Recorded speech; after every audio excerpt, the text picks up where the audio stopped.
Hello, and good morning. Good morning, all.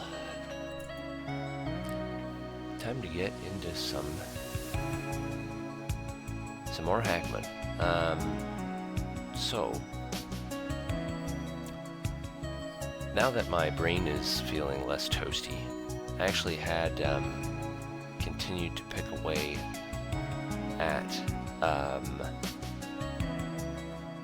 the Magnara, the anagram lock, and made some significant progress, which is good. So I've got a recursive function here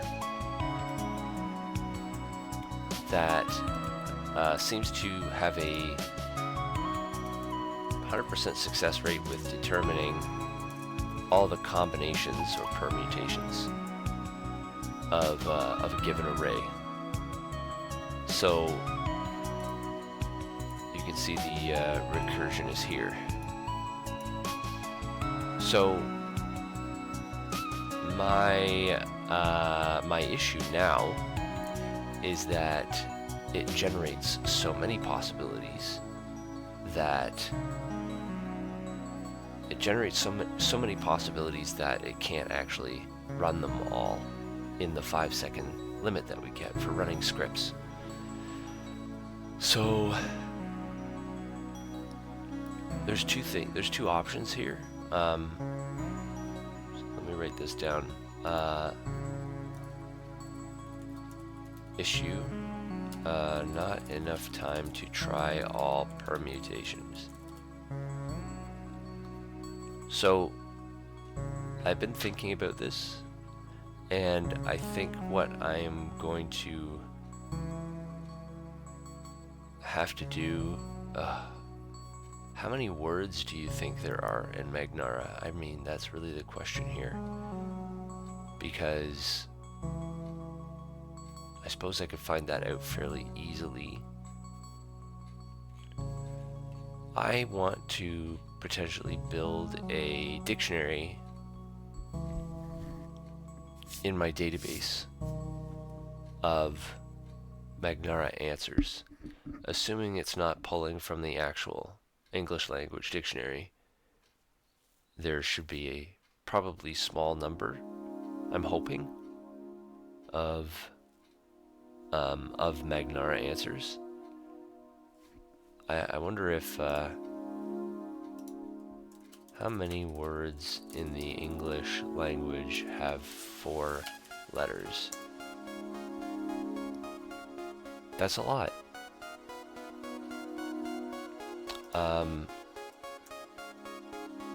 That's also a lot.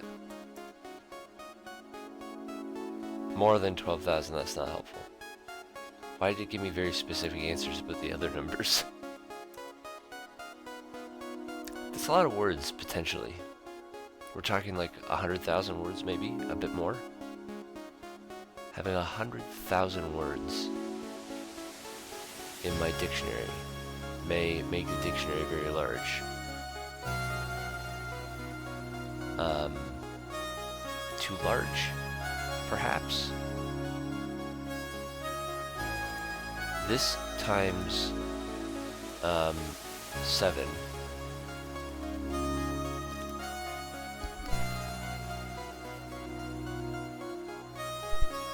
So if we do this times 7, just do it on a calculator here, it's 240,394 characters. So 240 megabytes.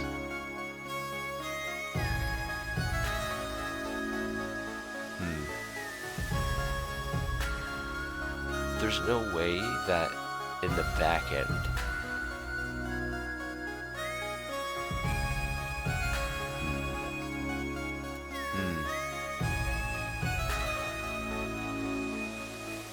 I mean, I could do a little bit of research.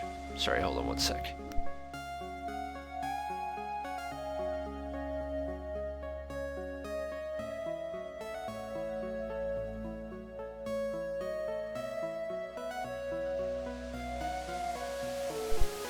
sorry, I have a bit of a runny nose this morning. We do some preliminary research here and see how many 4-letter words we're dealing with, because maybe they're only using like 20 and just rotating through them. If they're using like 20 words or so,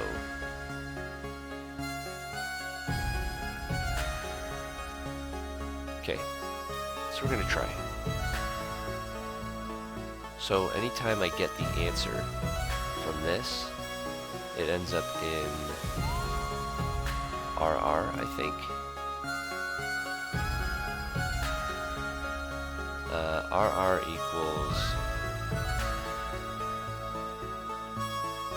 I want it to equal, actually I suppose I have it in right here, is the successful solve. So I could just, when it's about to finish,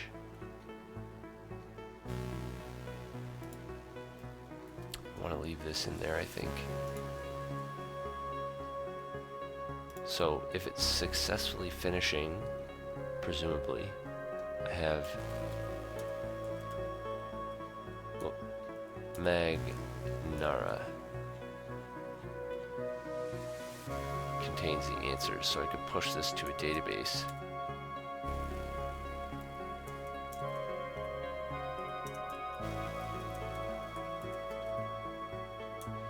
With a ID of mag and a value of that doesn't quite work. What I have to do is I have to get the dictionary.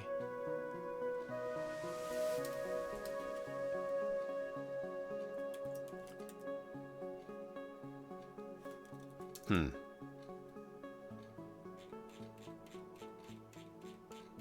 remember how to do my dictionary manipulation because it's been a hot minute. This does the find.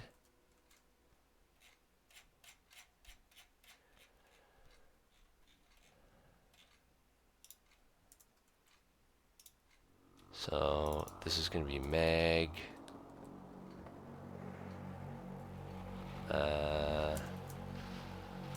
Let m mag. I guess I'll just call it mag. Equals this.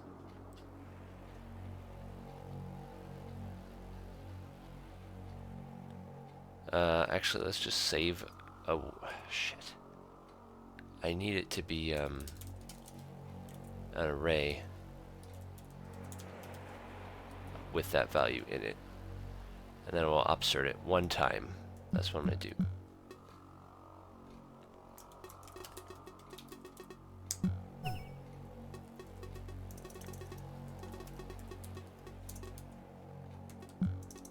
I don't know why the autocomplete doesn't quite work, but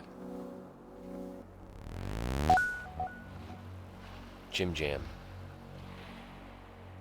That's weird. That's the name of my rabbit. Is Jim Jam an actual word? I'm freaked out. That's so weird. Okay. That's weird. What? Is Jim Jam a word?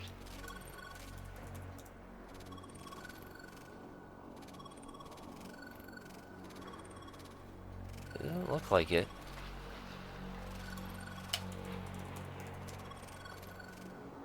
Oh, it is. To dance ecstatically. To copulate. Oh my goodness. Okay, well, he's a rabbit.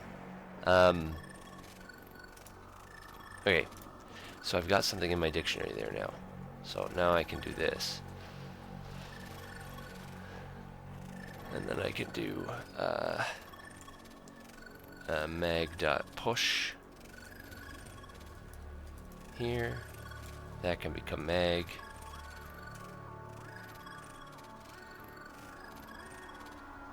One sec.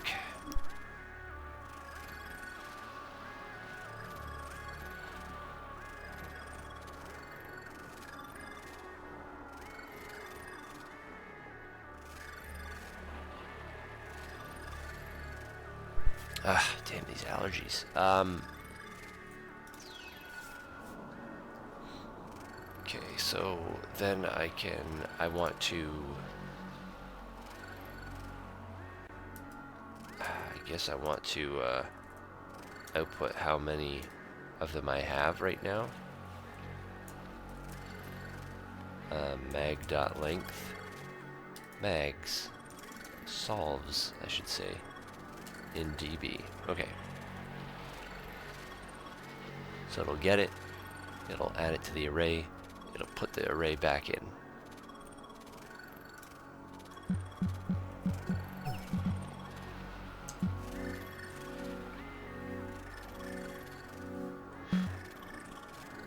Mag.push is not a function.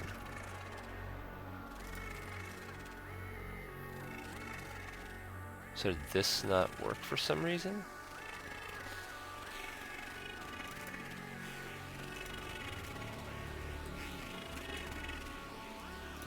What is this then?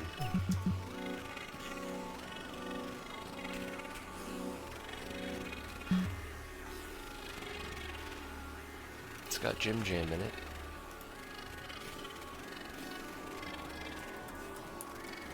What does it actually look like though? Is it just a word?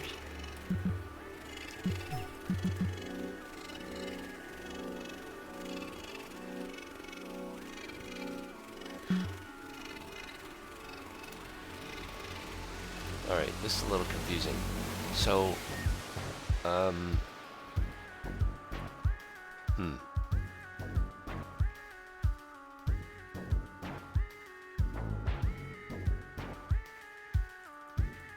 Okay, let's try this again.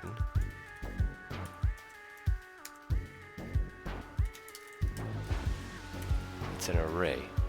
And I should be pushing an array up there.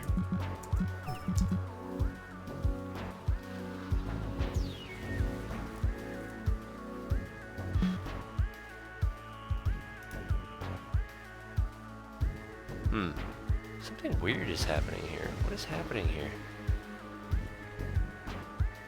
Is this what's happening? Something's going wrong here. I haven't really touched this. Type error, quotation mark.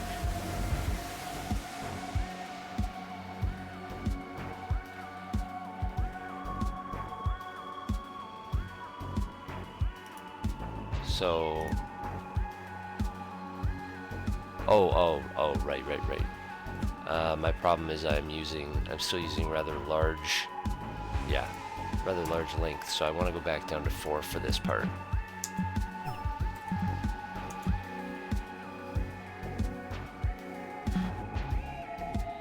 No? Magnara length 4.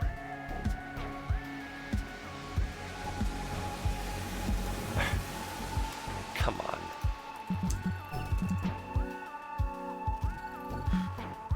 Mag is not defined. Okay, so do that.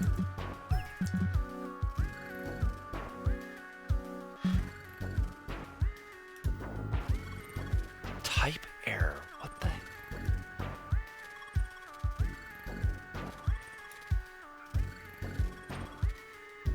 What the hell is going on? This was working the last time I... Fuck. This is frustrating. Yeah. So...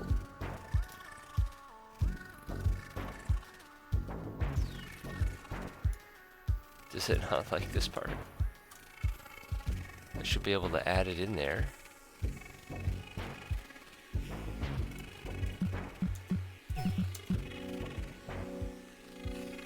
Without it complaining.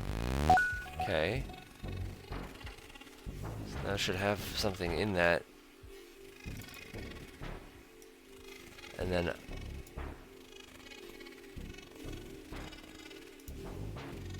I should be able to replace it with this.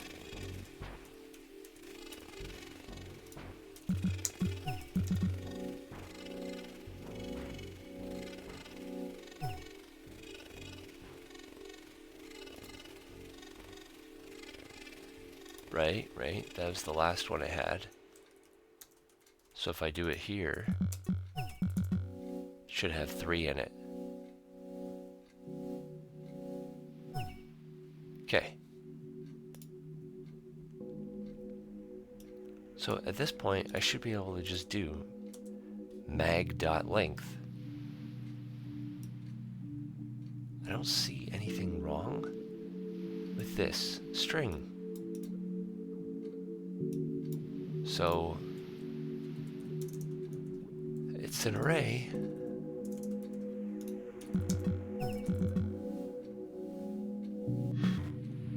What the fuck?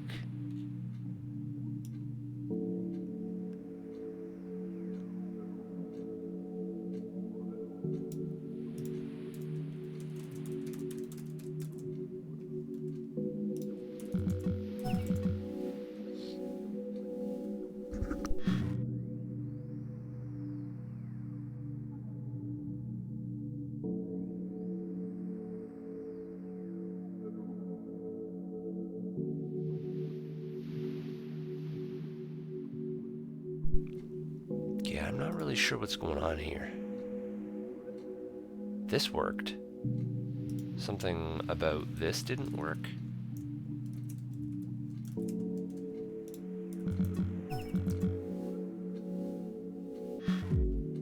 No, that works too.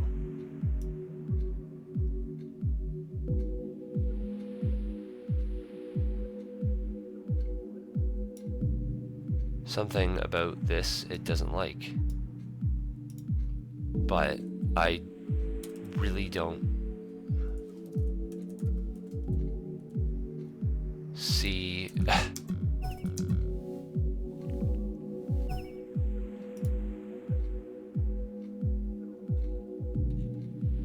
what the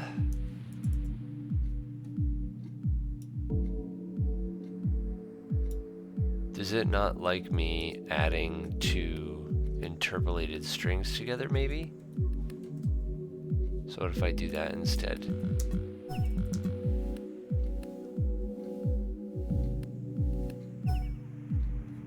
Okay, so that's exactly what it was. It doesn't let you add interpolated strings.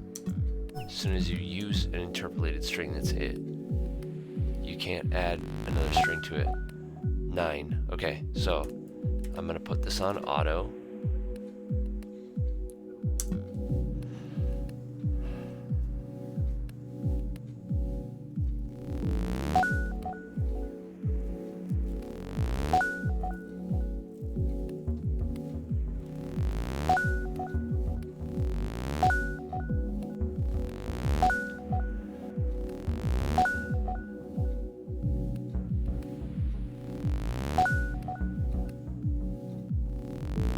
Some of these don't, like, there's no way these are words. Olp. So, that's not... IMHO is not a word, it's an acronym. Penk. Zo. Zo is a word. DZHO.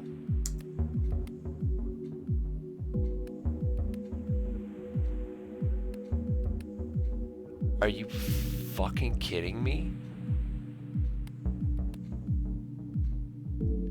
It's a real fucking word.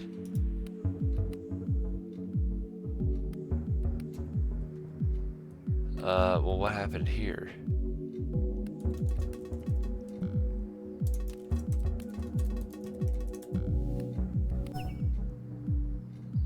Ja. Okay, didn't like this one. Timed out for some reason.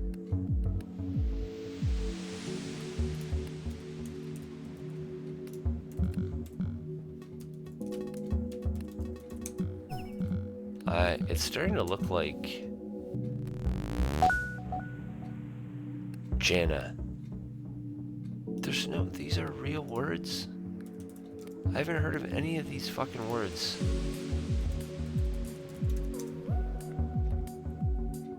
What the hell?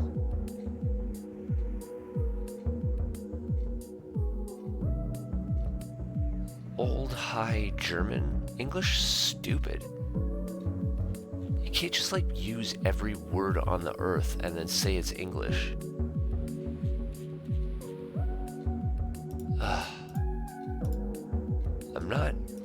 I'm not very confident that a dictionary is going to work here. A dictionary of answers. I'm not sure why that one timed out, actually, at all, because it solved it in 51 milliseconds here. So, something funny happened there. I should do this, but I have to modify it for Magnara stuff. Beta.lock sim. Actually, I suppose I should just do beta lock sim.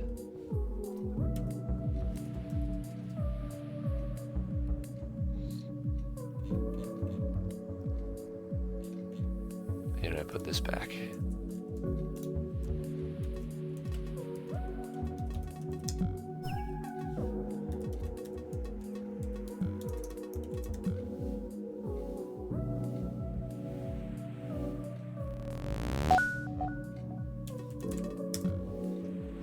Okay, let it go for a minute.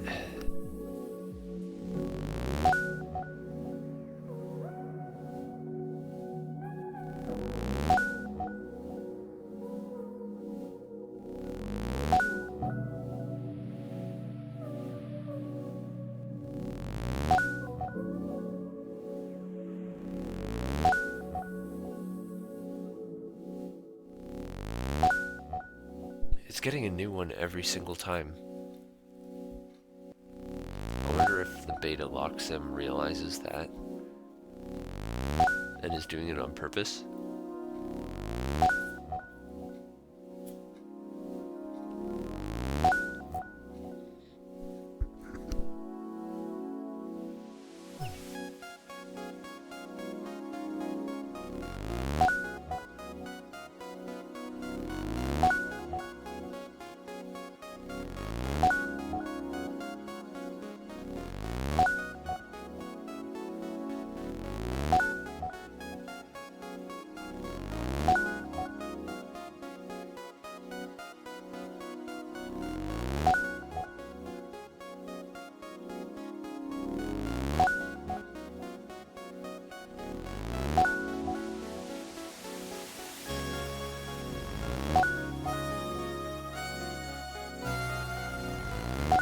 This is ridiculous. NSFW. It's not a word.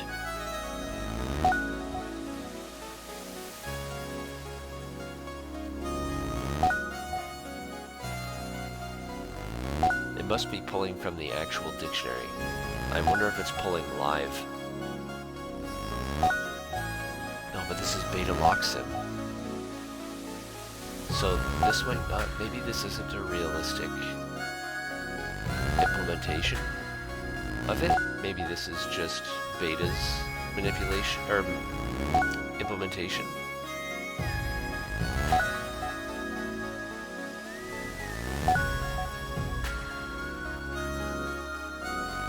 Regardless, right?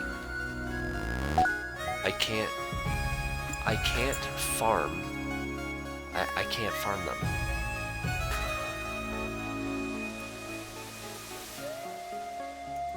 I cannot farm them because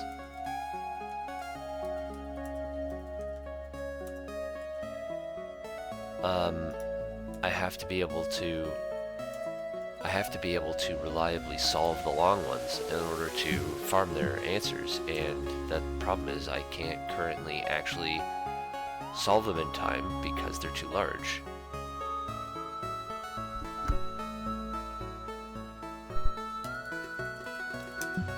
So,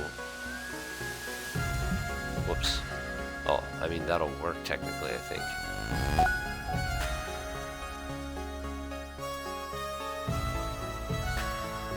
So, oh, man.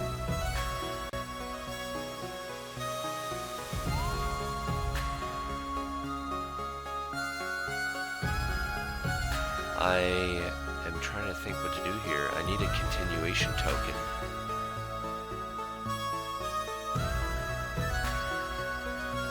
So I need a continuation token for locks that time out so that they can pick up where they left off.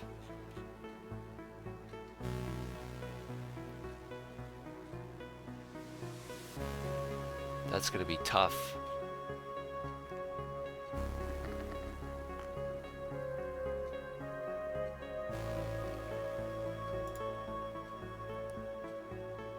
So, oh man. Okay.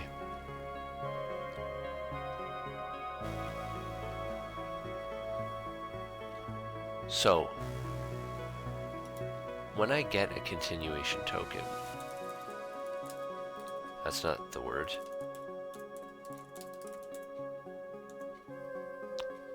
The continuation token will come from the database. We'll call it CT.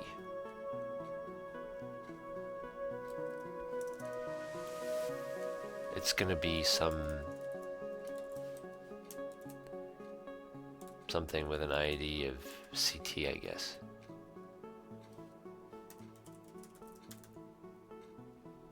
It's going to be an object. It's going to have a whole bunch of crap in it that I need in order to continue.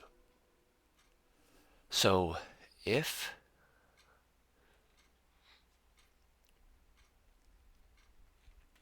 these are my functions, I don't care about that. I wish I could collapse these functions. Oh, I can. Perfect. So actually I can comment this one out for now as well.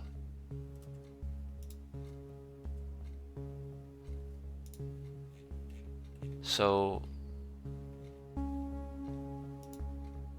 actually, let me copy this. I want to copy this back to my actual tier 2 cracking script here, even though it's too big. There's my GTX function. There's my S function. Oh, I want the comment also though.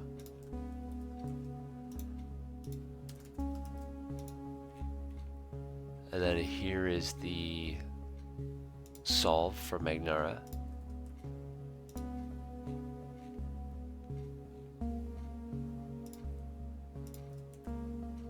Not much larger than what I had there, but this actually works. I don't need the runtime in there. I don't think I need that in there either. There's a lot of room for what is this?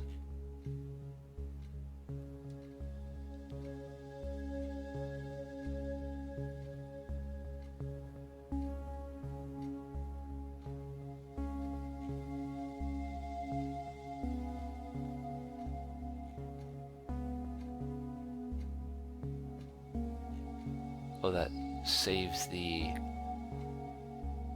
question.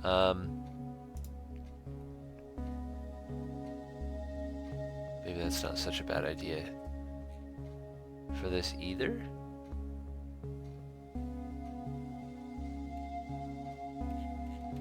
Because it'll give me the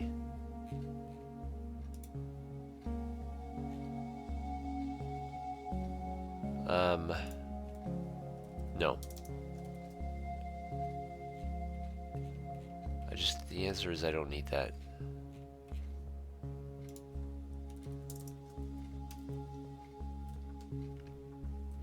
Oh, it's gonna show up too many times.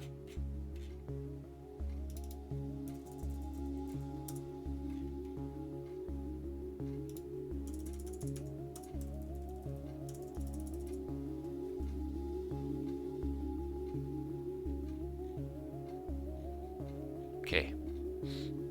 So I won't lose any of that work when I start flailing around in here, trying to figure out how to do a continuation token. Right, hold on.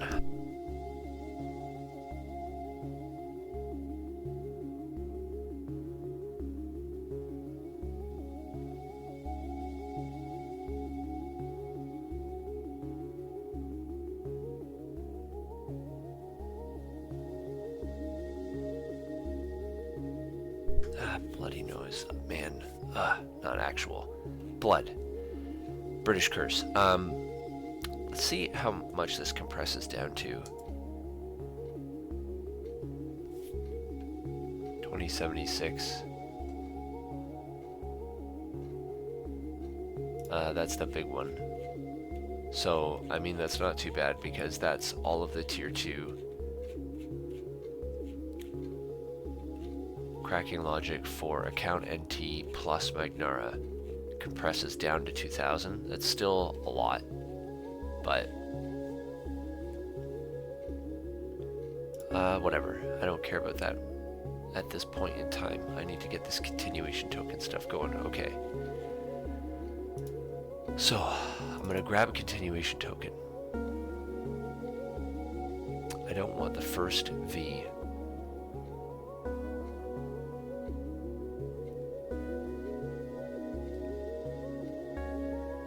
I want the first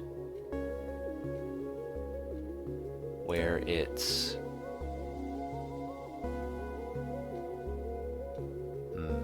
think about this for a second. I need to make sure the script won't run with a continuation token. Like, I need a way for it to know what it's running on. So I suppose if I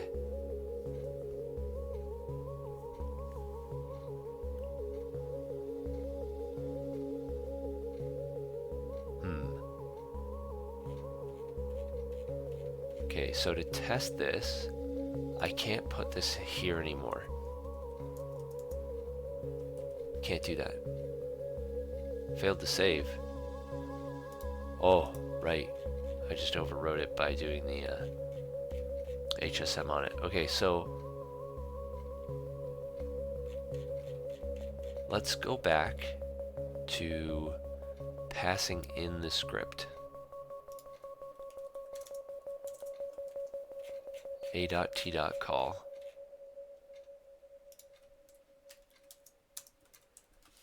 I'll cycle it myself because now I'm going to set something at like a size 7 so I can test the continuation token. So CT itself is going to have a target so that I know that I'm doing the same target here. I also need to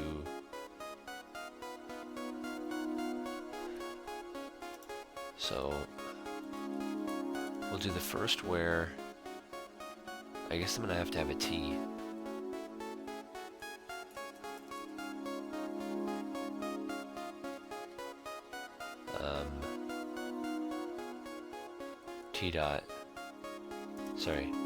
A dot T dot name. I guess we'll store the target name.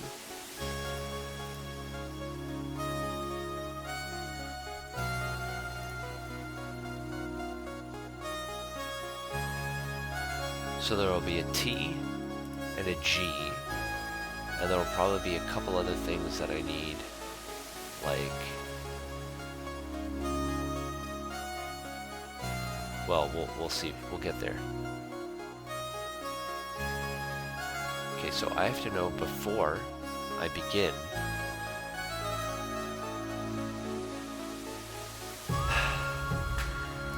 CT should come back as either undefined, because it doesn't have a target,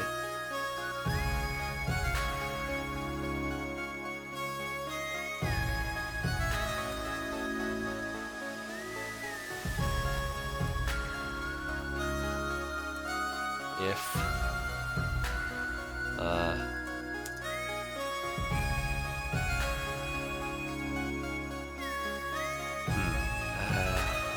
so I want to let it and do it on a different line, and I want to make sure that I can do something that says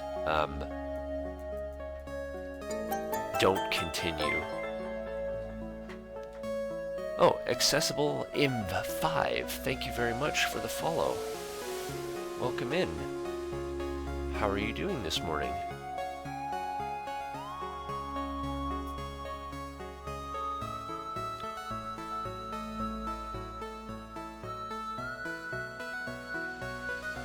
have to make sure that I can not. So I'll just do if ANCT. NCT is a bool. This is my no continuation token. So if no continuation token is true. Gun Voidwalker, thank you also for the follow. Welcome in.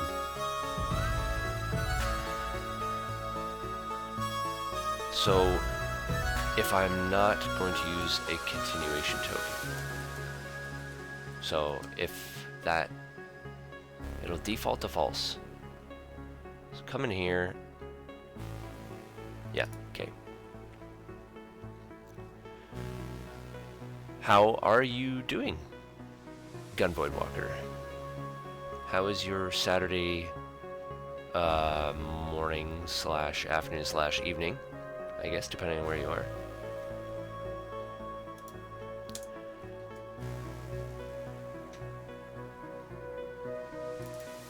Okay, I've got, this will retrieve it. I don't even know what I'm putting in there yet. So when I time out, instead of saying something quite normal, well, that's predictable, I suppose. Comfortably predictable. Yes, okay, good. Or normal, whichever term you prefer using. So, if I run out of execution time, now I am going to save the state of this attempt. So what do I need to maintain state? I think I need whatever this was clearing, I can't remember. Not good at constant hyper happiness projection. Hey, you do you, friend. It is normal to not be happy all the time. You can just be. There's nothing wrong with that. You don't need to pretend to be happy if you're not.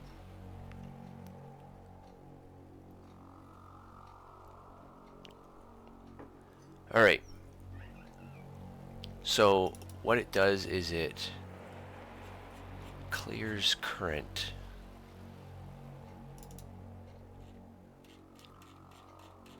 So I need current. Hey, Ob. How you doing?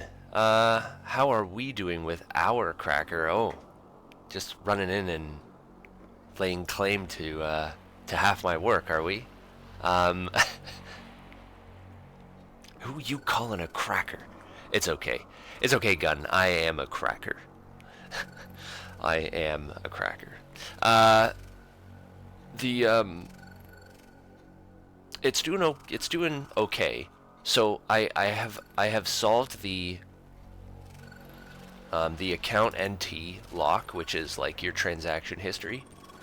So I've commented all that out while I work on Magnara, which is actually an anagram for anagram. So the Magnara lock, it gives you an anagram and you have to unscramble it. So I have my code working to actually come up with all the different variations of those letters, but the problem is, like, for, say, it can be a length between 4 and 7 characters that it gives you. For 6 characters, I generate 720 possible answers, and you just don't have enough time to make 720 attempts on a lock. I was going the route of, like, farming them into a dictionary, but I got up to 60 and it kept going. So is hackmud more entertaining than HTB and THM?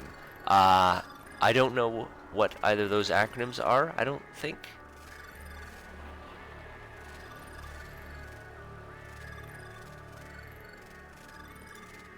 So I wouldn't be able to answer that for you. Or maybe I know what they are, but I just am too tired. I am only like 4 sips into my coffee this morning.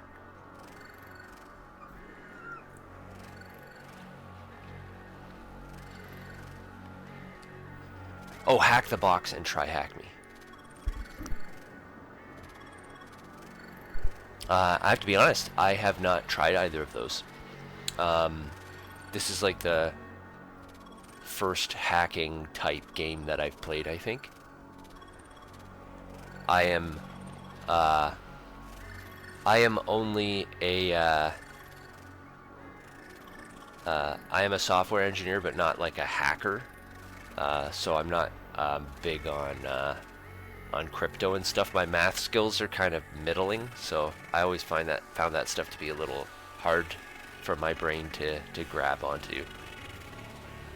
Couldn't I mix only the letters that the lock gives you? Oh no, that's what I'm doing. Yeah. It's just the combinations. So at 6 letters though, there are 720 possible combinations of 6 letters. Like, that's the real combination result. So for these larger for the larger words that they give you to unscramble, I have to, up until now, my cracking script, when it times out, it's just bailed and said, hey, I timed out. And we came across this back when we were doing our version 1, our V1 crack. So for the tier 1 locks, there were some, like, especially if there was like a contel, which slows you down, and then the prime digits one, which you have to go through all of them, you don't have a choice. And it could occasionally time out as well, and we talked about we need a way to be able to run the script again and pick up where it left off instead of trying over again. So now I think I can't put that off any longer, and I think I have to do that. Because some of these tier 2 locks could, like, this is just one lock, this is just Magnara. So someone could have Magnara and then a whole bunch of other locks equipped. So I have to have a continuation. So what I have to do here is, we can already detect when we're about to time out. So what I have to do is I have to save all of the work that we have in progress here. So I think I need to save I, J, and current. I have to save I, J, and current. So I'm gonna do my continuation token object. So it's going to have a T value that is, what are we looking for here? So we're looking for it to be the name of the target that we're attacking.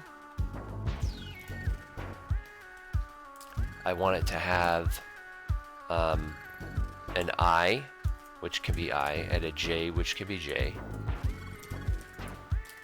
and a cur, which is going to be cur. So those are these 3 that we use for loop control. I think, oh, G, that's a big one. I'm going to need G, which is like all of our answers or attempts at answers that we have so far, which is itself an object. So like that's where we set the Magnara value that we're attempting. So once we hit a successful result, we keep it there and we keep moving on. I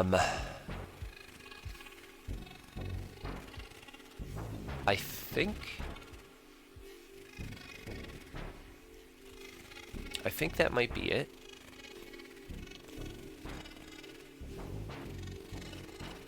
What else do we have here at the top? R, which is the response, which is fine.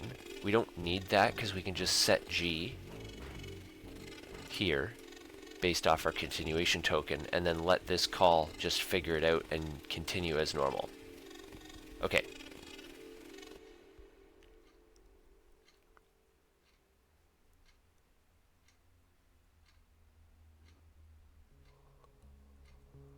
All right, that might be it actually. So I have to persist this to a dictionary. So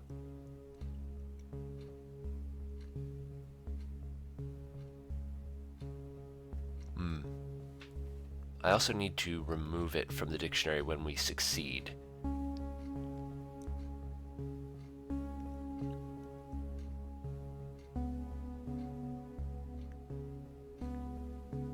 I'm also going to run into a problem where... Okay, well, first of all, let's save it.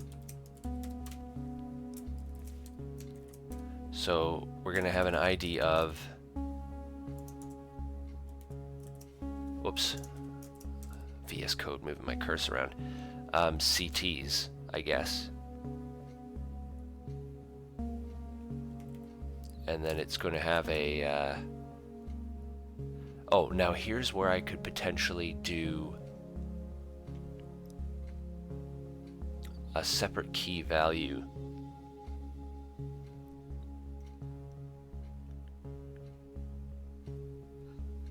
I'm gonna go look at the docs for a second here.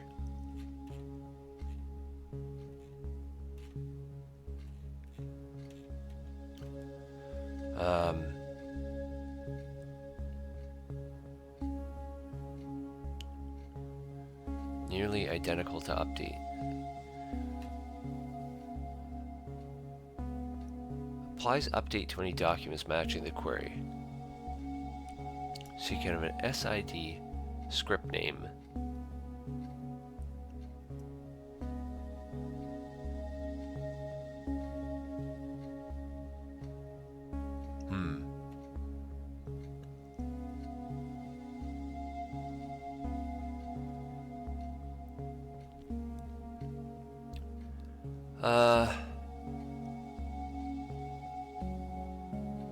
No, you know what? I'm going to stick with what I know. I'm just going to put the whole thing in there. Oh, no, hold on. How do I retrieve it?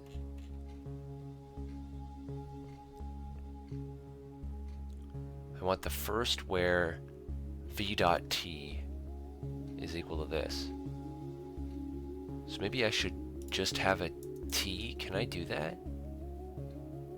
Give me the first value.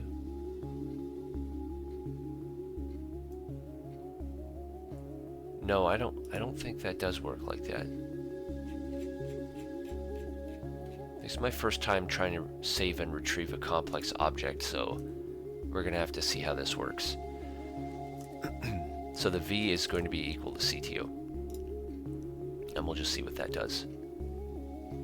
And then I can retrieve this.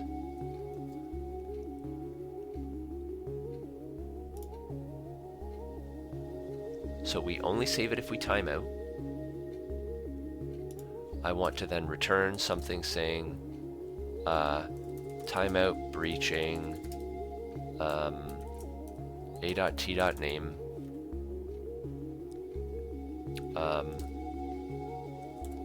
token saved.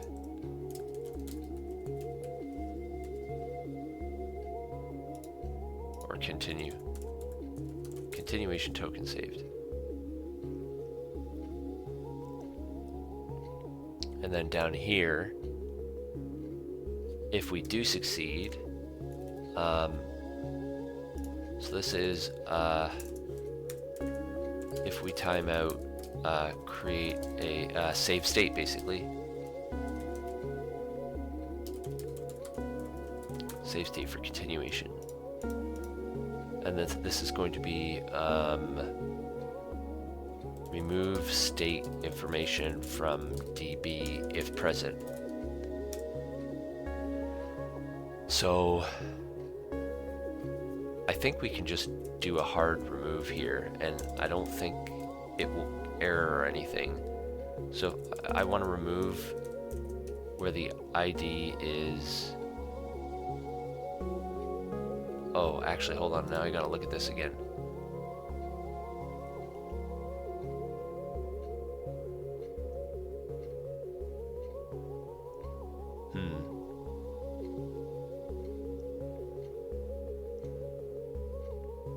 So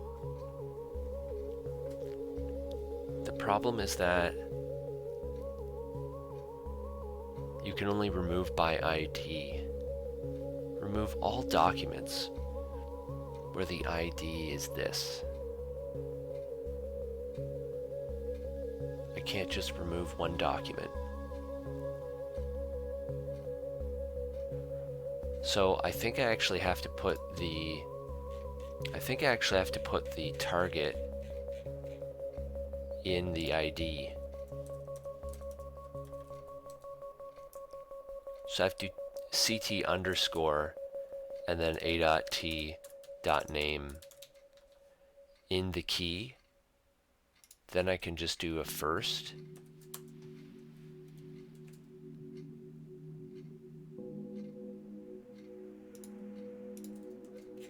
And then I have to change my this.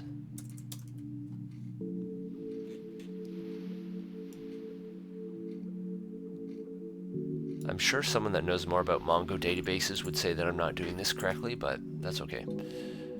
Alright, and then I don't need to persist the name into the record anymore. Now it's just the state information. And then down here, once I do crack it correctly,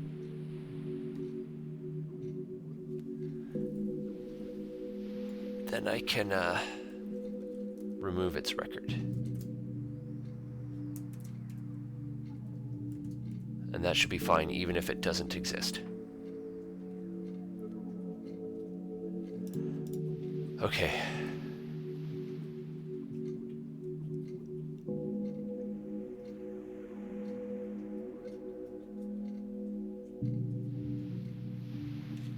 Okay.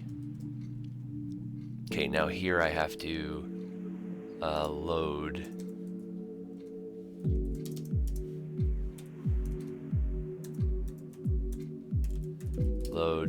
token load state. Maybe I shouldn't be. Continuation record, maybe I should call it instead.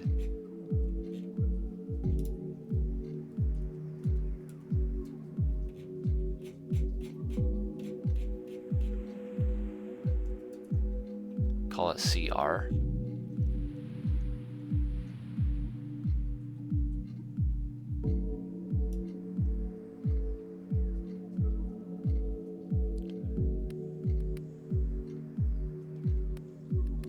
I don't know, this is probably a meaningless distinction here. No, you know what?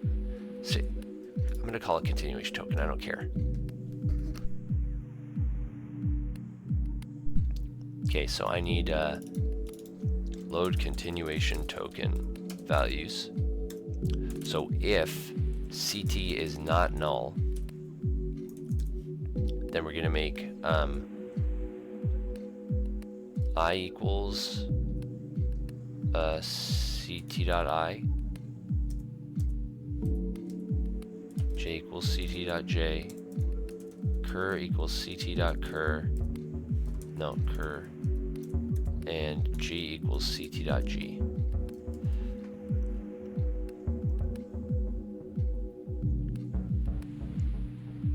That should do it. Okay. Let's give this a shot. So this should be able to handle a Magnara 6 if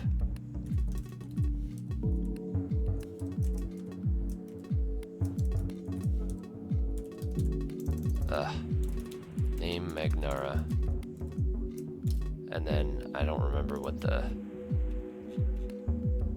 oh, did I delete it?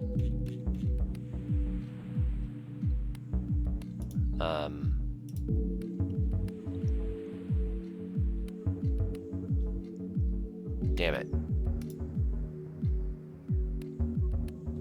Magnara Len, I think. Does that work? Okay. So if I do 6, Slight cold or AC killing me? Yeah, I've got. I feel. Do I sound a little nasally? I think I've got. It's just allergies. I think. The grass pollen has been super bad the last week. It's been killing me. My allergies are always worse in the morning.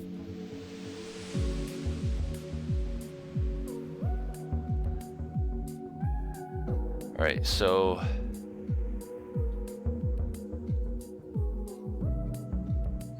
I guess T2, okay, so if I do T2 crack, and then I do target as beta dot lock sim, this should probably fail, and then it will create a continuation token. Oh right, this is scripter. Okay. Can't read V of null. Ah! So...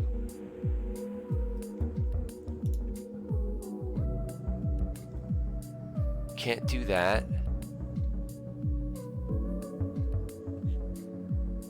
Oh, hold on a minute. Why do I need a V? I don't need a V at all. I can just say...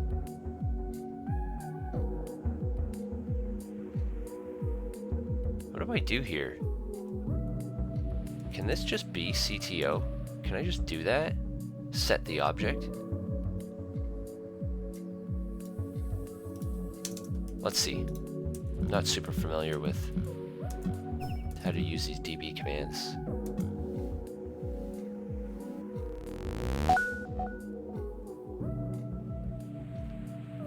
Okay, I mean, like, that's not exactly what it was supposed to do, because I was hoping that it was going to fail.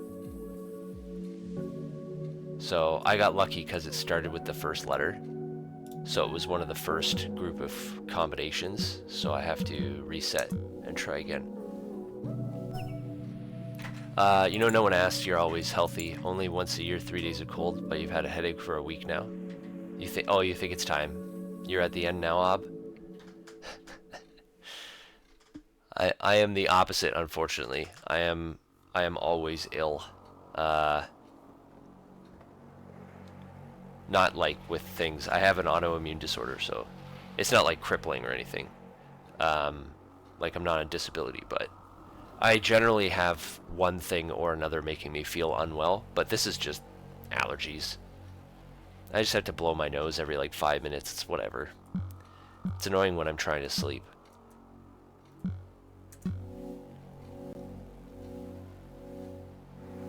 Okay, so timeout, I think. Nope, not quite. It actually got there. Okay. I swear, this stuff... how come this only generated 360?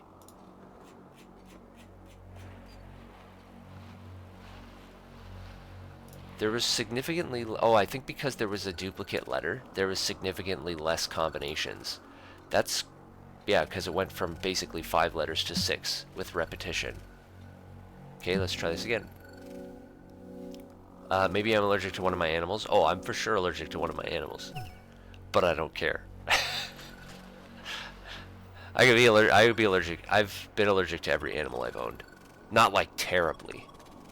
I'm more allergic to my rabbit. I have a rabbit. I'm more allergic to his hay that I feed him than I am to him. With the animals, it's mostly when I'm petting them and stuff. I just wash my hands afterwards and I'm good.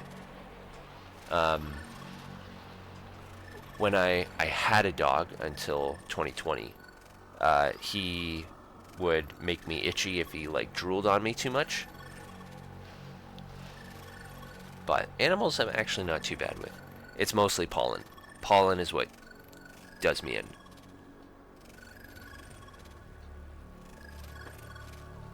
Alright.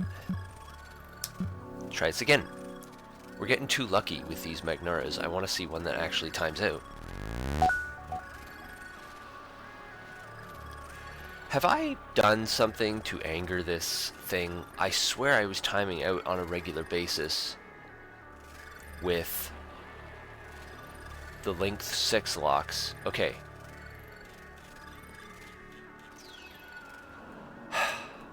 Alright. Let's... I have to go back to... I take a step back here. Let's take a step back. Let's take out our continuation stuff for a second. Okay. That should be fine to leave, but I'm going to comment it out too. I know the error message is not accurate anymore, but I don't care about that either. So I think possibly what was happening is that the call to beta locksim to set up my lock that I had baked in my script for automation was actually what was timing me out and not the solve. But still, 3 of 5 seconds for only 1 lock. Oh, you know what? I can simulate a timeout because I am actually detecting a timeout in 100 milliseconds. So if I change this to 2 seconds, this should time me out. It'll be artificial.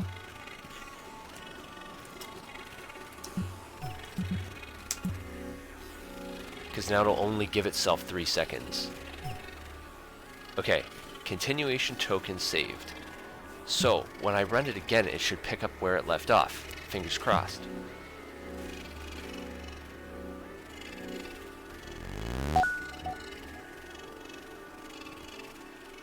It did not, because it still took 2.9 seconds. So,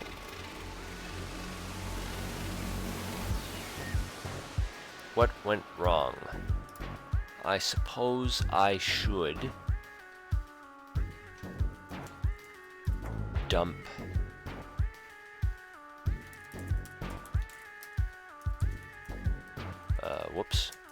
dump the contents of what it retrieved and see what it looks like. Maybe it's not there, or maybe it doesn't look like what I'm expecting. It is null. It is null. Oh, probably because I deleted it here. Okay, you know what? I'm gonna give you 1 second. You only get 1 second to run now. That should time out consistently.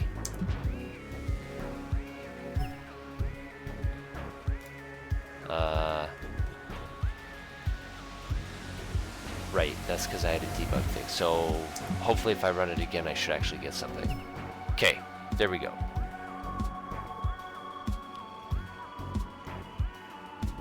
So, I know what happened. I need... So what do I have here?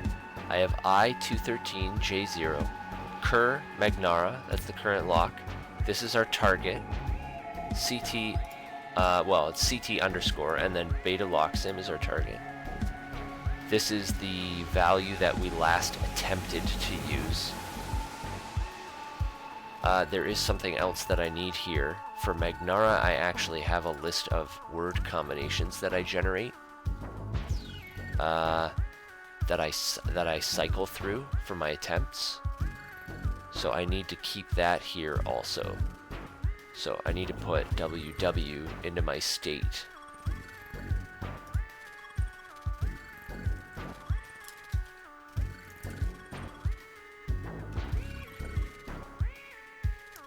And then the same thing here. WW equals ct.ww.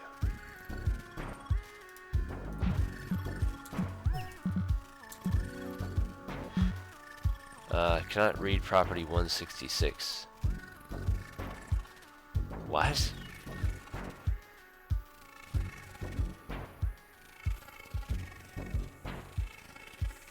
I'm assuming... Okay, I'm gonna reset this by doing nct true, so no continuation token. Okay. It's a good thing I put that in there. Okay. All right, those are all of our letter combinations.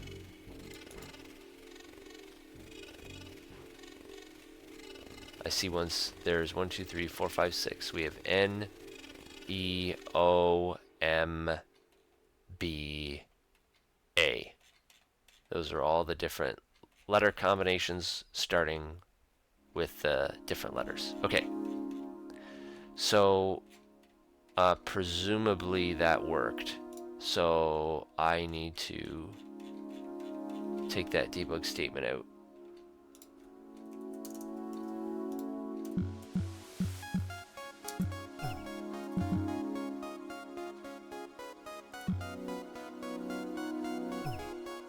Timeout, breaching, and then run it again. Breached in 481 milliseconds. Generated 720 in undefined milliseconds because why? My time didn't get... Oh, right, because it actually didn't generate them. That's good, that's good. So I don't actually need to log this anymore because I'm not concerned about how long it takes to generate the answers, because now I'm not always generating them. Right? Now I only generate them on the first attempt, and then I save all of the results for future attempts. Okay. Oh, no, never mind. Still need that.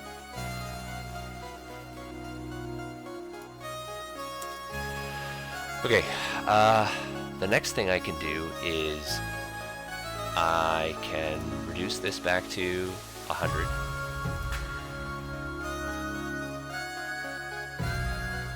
And then I can put my token generation here, or sorry, I should say my lock simulation generation, but only if I'm not using a continuation token. So, what if there are several letters that are the same? So I actually, so what will happen is my code will generate some duplicate answers, right? Because if you swap two, it performs the calculations by swapping letters. Like it just kind of flows through and like just swaps letters in a bunch of different combinations. So if you get two results that are the same because you like swapped an A with another A, it'll end up in a duplicate. And I was supposed to be removing them, but I'm looking at my code and it looks like I didn't. Oh no, I do it right here. So I say if my answers don't already include this particular answer, then I add it to my list of possible answers. So with multiple letters, you end up with duplicate answers, but I'd only store it once. That's the answer there. I think Jorstar maybe was suggesting on Thursday that I use a hash set instead of an array, but I couldn't quite get the hash set to behave properly in JavaScript. And I didn't want to fuss with it, so I just did that instead. A hash set basically has like duplicate protection built into it because you can only ever have one unique key. The keys have to be unique.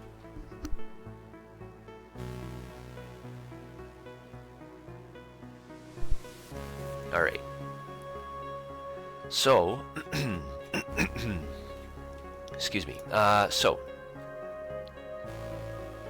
what I'm going to do now is, if we don't have a continuation token,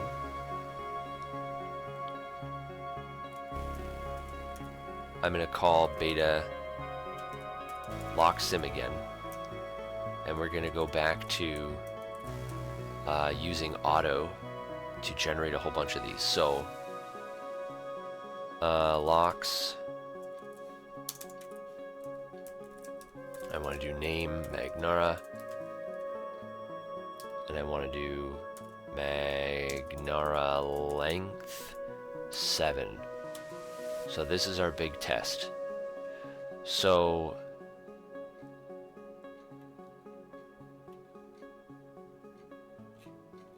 what I should see is it continuously I can actually do something here.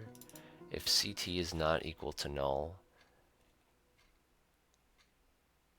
I just want to put let DCT, I did continue, equal false. I'm going to do DCT equals true. And I am going to, if DCT equals true, I want to return, I don't want RR anymore. I don't actually remember what RR was supposed to be. It only comes down, RR is the answer, or is the question that it asks. I don't save that between state though, right now. And I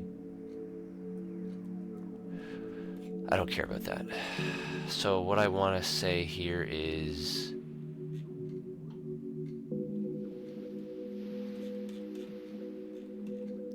forget it.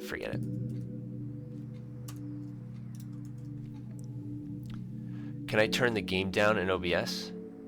Sure. Actually, let me just turn the volume down. Sometimes it's a little loud in general. I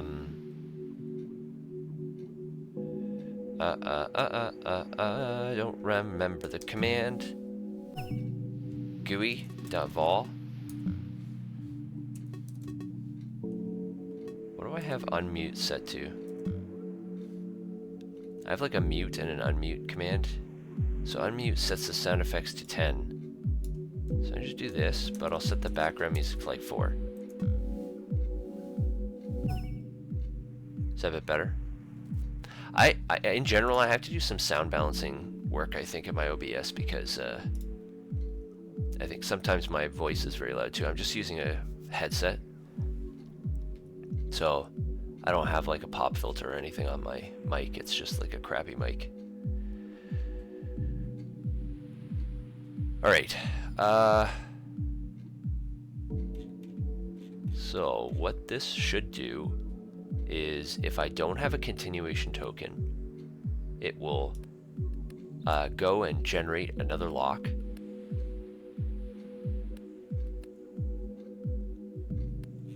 If it hits the timeout, it should save the state and then end, and then it'll run itself again, pick up the continuation token, and continue that cycle.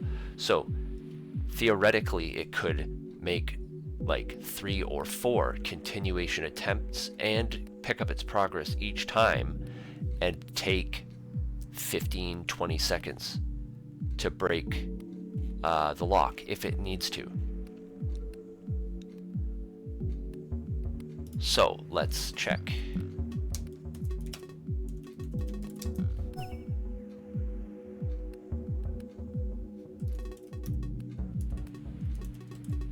I do have to submit the, yeah, okay. Let's give this a shot.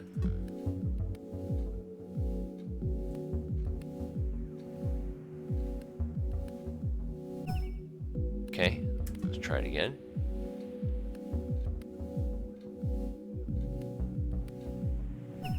Okay, let's keep going. So this is 7-character Magnara.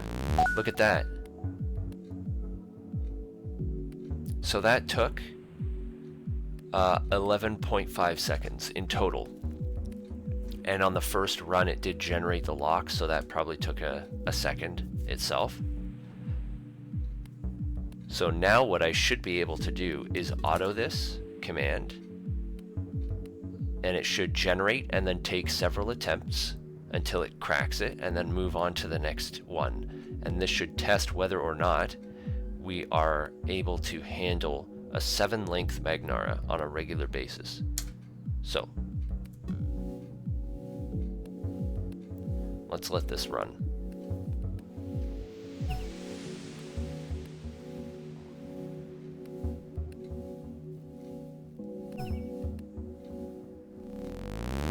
Okay.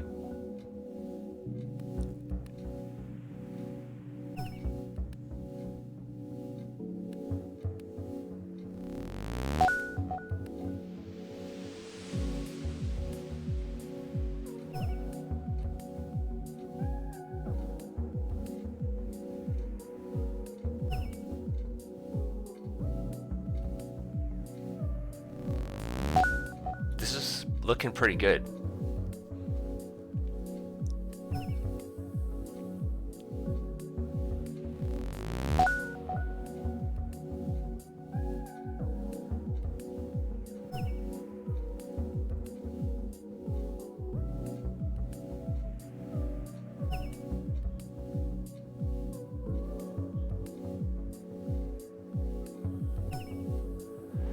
Ooh, this is a big one.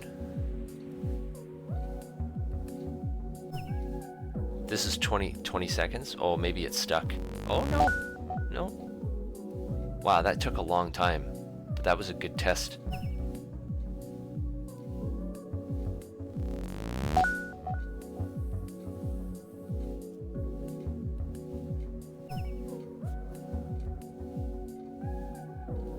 I think this is doing pretty good.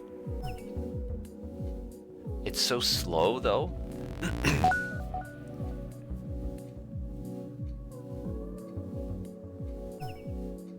But it shows that it is properly loading the continuation token, updating it as it continues to work away on it, and then removing it when it solves.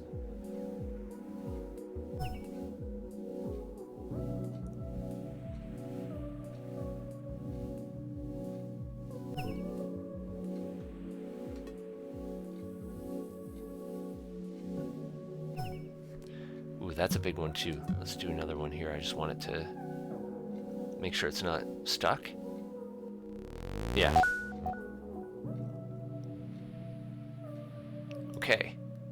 So if I put this down to say 4, which is the lowest tier of Magnara, this should really like blow through them, no problem.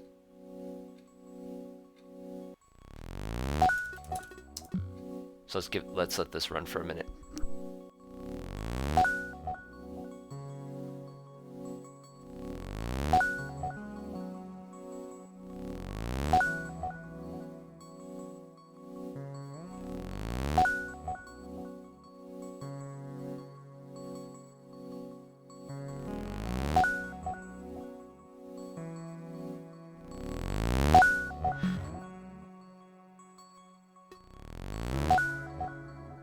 Oh, not sure what happened there. Something went wrong with auto, I think, there.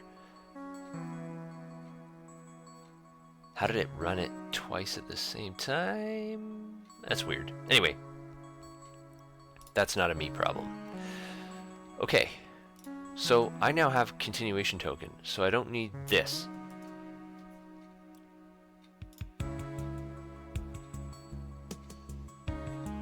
Alright. Alright.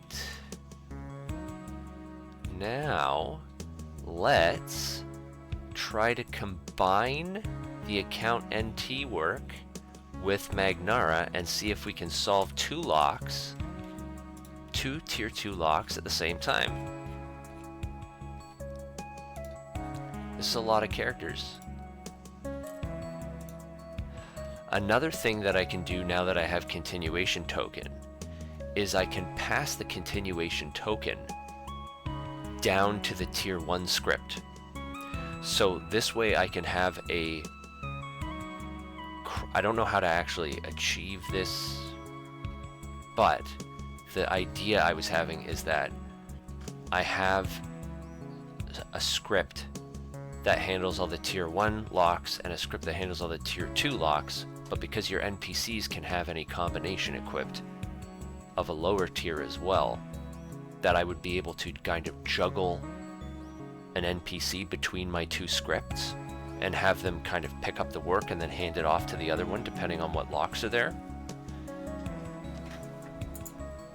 So if I have the continuation token being stored like this with the username, the target, then the other script should be able to load it, use the values that the tier 2 crack had saved, and build on it, update it, and then pass it back for the tier 2 script.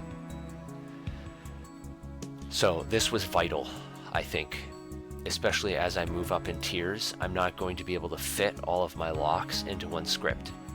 So this was absolutely vital step here I'm very happy that I got that figured out so quickly. That wasn't too bad at all. I should have done that earlier, honestly, but doesn't matter. Did it when I needed to. So, I don't know how large this script is now. That's a problem. It might be too big. Oh, not quite. Thanks Smork for that, because he sent me another 730 characters or something. So, okay. How's the music volume, by the way, Ob? Is it still... Maybe I can turn it down just a touch. Alright. So... presumably... That's better? Okay, good. I turned it down a touch in OBS as well, so hopefully that helps too. Okay, so I don't need this RR stuff. I think I'm just going to get rid of this for now. If I need it, I can put it back in.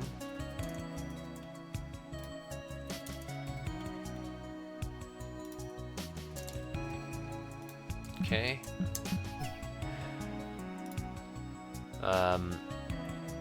So what I want to do here...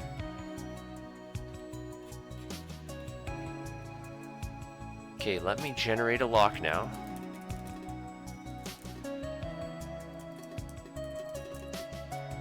I just want to generate Magnara followed by account NT and see if my script can handle both of them.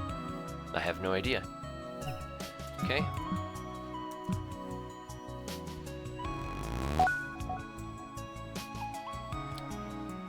It apparently can in 2.9 in 290 milliseconds.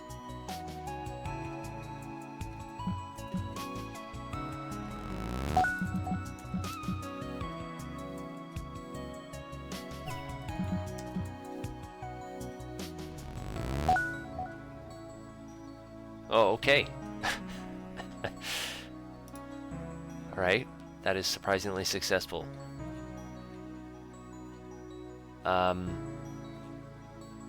Alright, I'm going to be honest, that caught me off guard a little bit. I was expecting a little bit of difficulty there. So... good. That's good. Okay, Jesus. Alright, now I can really give it a workout, because what I can do is... I can put this else back here if there's no continuation token, and have it do the simulation myself. And so I can let it kind of hammer away. Whoops. Hammer away at some attempts here. So I'm going to make this Magnara longer. Magnara len. Let's do 7. Why the hell not, right?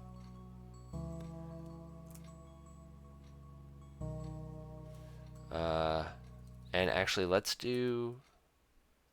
Well, yeah, let's try some with Magnara first, and then we'll try some with Magnara second.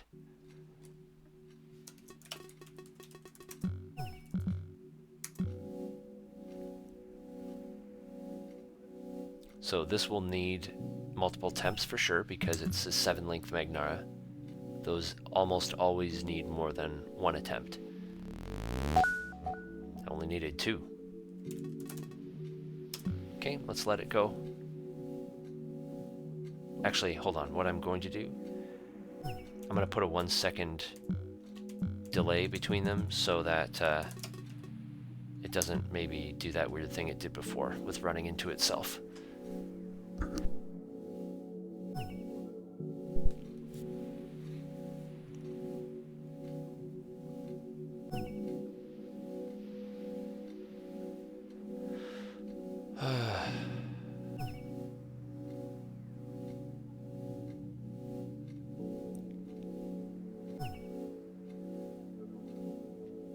This one's taken a while.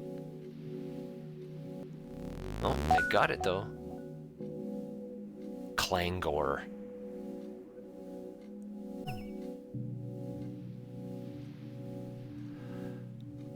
I don't think I will find a Magnara, a 7-character one on a tier 2 NPC. So this might be like a really extreme stress test. Ooh, villains, that's a good word. Wait, isn't it supposed to have another I in it? Villain, whatever.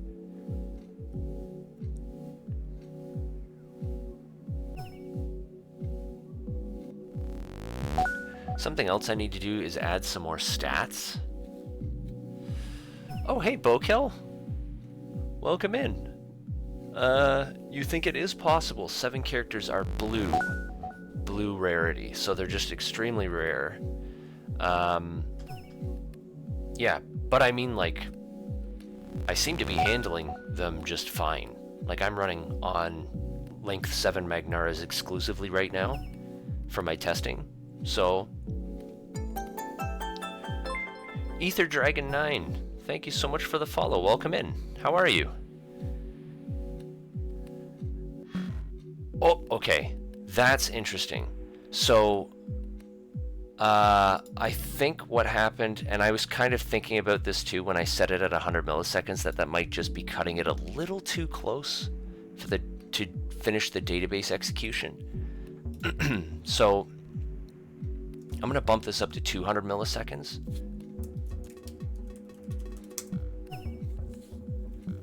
And then, let's see if this can keep going. This should just keep going on the same. You're doing good. You were checking the official hackmud Discord to see who else was tuned in. Are there a whole bunch of people in there just watching me right now? That might explain all the follows I've been getting this morning. Alright, let's let it keep going on this one now that I've increased to 200 milliseconds. My goodness, Tactics. Thank you so much for the follow. Welcome in. Perhaps. That's alright. This is how I hit my follower goal, I guess.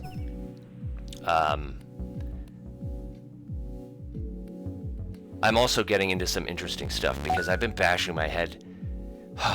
You all missed me wasting so much time on QR codes. I wrote my own QR decoder, and I spent way too much time on that. Way too much time. You just pasted the link to Discord. Uh-oh.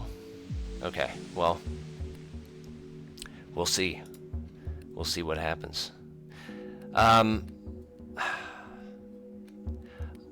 It does seem like it's getting a little stuck occasionally, but I am using auto, and I have found auto to be a little bumpy.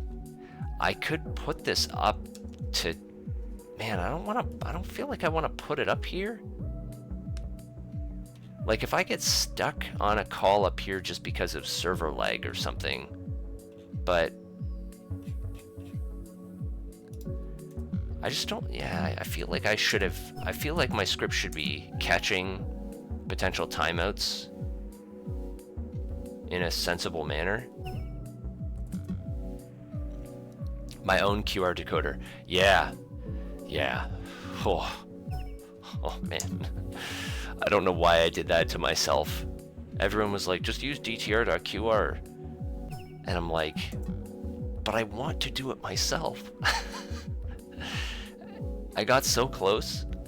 I think the first 90% of the QR, I would say 90% of my time on the QR decoder was just like learning about QR codes and getting to read it from the console and everything.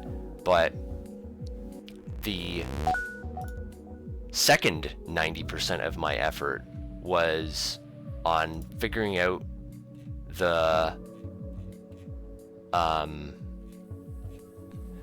what is it called again? The de-interleaving. The de-interleaving. I still have my QR reader has the last few characters are still mangled. Do I actually have? Let me just see. Do I have my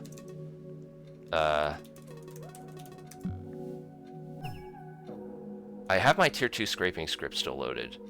So, oh, I need a NPC dot. Oh no, it's show.npcs. I think that is. Yeah, so I should be able to grab like this one. Tier 2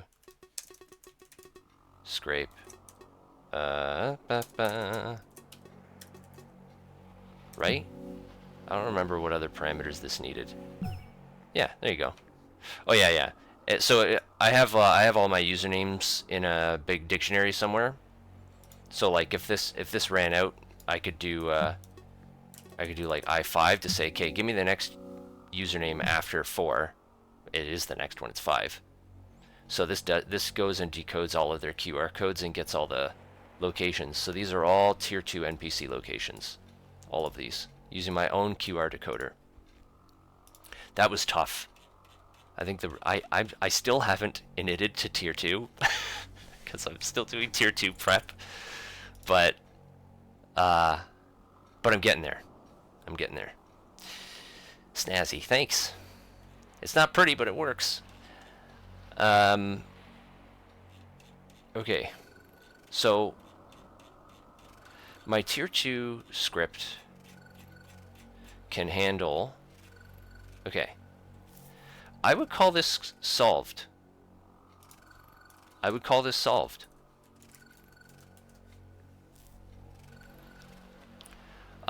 So I have 2 and a bit. We'll say 2.8 of the tier 2 locks solved. Definitely up to tier 2. Having the extra script slots and characters is luxurious. I'm sure that it is and will be. I am being extra paranoid because I know I'm gonna start getting breached in tier 2. So I also want to make sure. I mean, it doesn't really matter. It doesn't really matter. I can only lose credits, and I haven't touched my credits in a very long time, but I'm just like, I'm working on my tier 2 locks. I don't need to be in tier 2 yet. My script is very large, unnecessarily large probably at this point. I'm going to copy everything that I have here to this other one. Let's just overwrite that whole thing. Actually, let me look at what I have here before I overwrite it. I have my account NT and Magnara solve. I don't have any of the continuation token stuff in here, so I definitely want that. So I'm going to overwrite this. And then let me see if I can golf this down. 2340. So I saved myself 800 characters or 900 characters or so by minimizing. Look at that. Gross. Gross. I can't believe this works. This is just insane to look at. Anyway, let's undo that because this is my working script right now. If I have about 20 million GC, I can init and have plenty for a full set of locks. But I do have first-hand knowledge now of how quickly even a tier 2 lock stack can get breached. Yeah. Like it won't really buy me any time if someone mean like Zez or something turns their Sauron-like gaze upon my location. So I'm just not in a rush. I might as well get the idea that I had when I first started scripting, like my tier 1 crack, was to get to a point where it's like, if I get breached and I'm bankrupt, I can just turn on my automation, walk away, come back later. Zez isn't mean, just automated beyond his own control. Fair, yeah. It's not malicious. Well, I mean, it is malicious, but it's not like a human-to-human maliciousness. It's just welcome to hackmud malicious. So, Yeah, not to imply that Zez is a meanie or anything, but it will happen though. I'll get bankrupted, so the idea is to just be able to farm myself back up as quickly as possible. It's not personal. No, exactly. It's not personal. I don't take it personally. Or I should say, I will not take it personally, because it hasn't happened to me yet. Because I'm just tier 1, so I'm probably just beneath people's notice. Alright, so now that we've got Magnara and account NT solved, I actually just straight up don't have specs on either of these locks.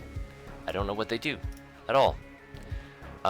So let's gather a little bit of intel here. So what does conspec do? Oh, for those of you new here, I am trying to do this in a spoiler-free or spoiler-light manner. So I enjoy trying to figure it out myself. So if I get stuck and ask for help, absolutely pitch in. But I can do a spoiler-free hints. I don't mind either. Okay, so I'm gonna go up to back to locksim here, and we're gonna add what was this one? Snow G lock. And I'm going to see what it looks like. Conspec is unironically your favorite lock. Okay, well let's look at conspec then. Just for Ether Dragon here.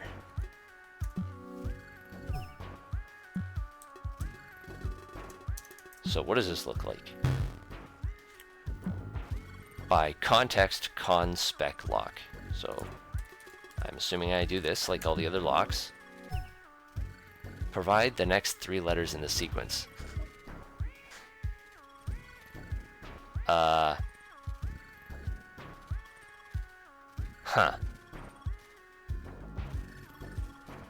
Alright, let's check the market to see if there is anything in conspec stats that will give me a hint here.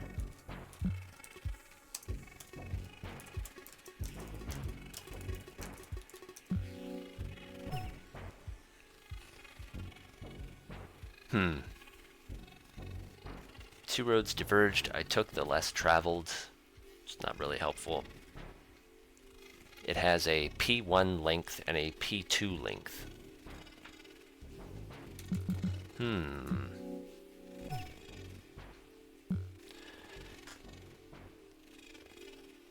P1 length is 10 and P2 length is 25.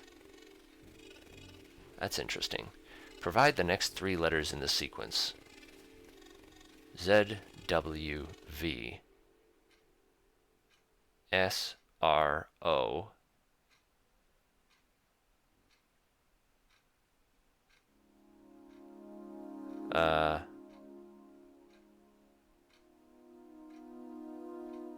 V and W have no space between them, and W and Z have 2 spaces between them. R and S has no space between it. P, Q, but R has 2 spaces. So as it's going 2 spaces, no spaces, no spaces, 2 spaces. So 2 spaces. Well, hold on. There'd be a gap between V and S as well, though, I'm assuming. That's how it picks up there. So if it goes... doing the alphabet backwards has always been a huge pain in the ass to me. Okay, so I'm just going to copy this. It wants the next 3 letters. I'm wondering if this might be a variable. Maybe. Maybe like pattern detection. So the example here was ZWVSRON.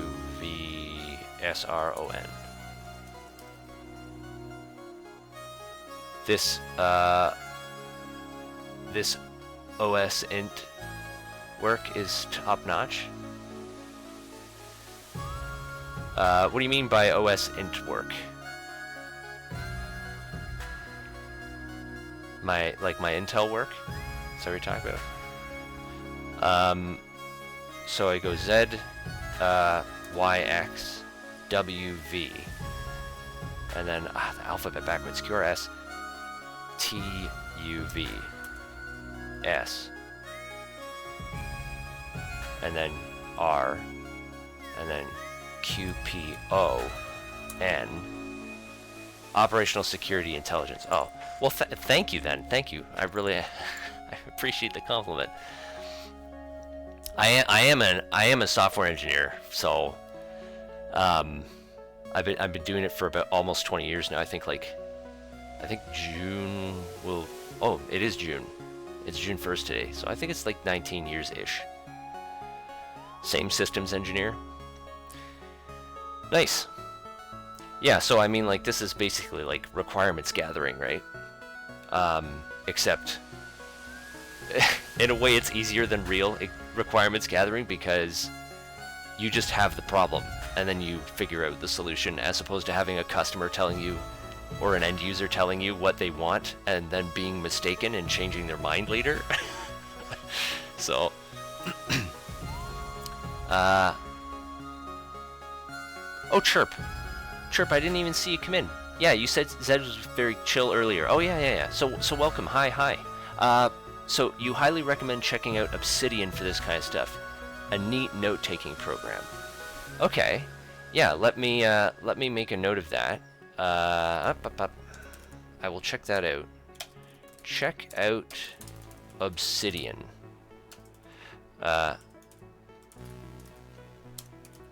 Okay. I will look into that. Thank you. Yeah, I've just been. I kind of.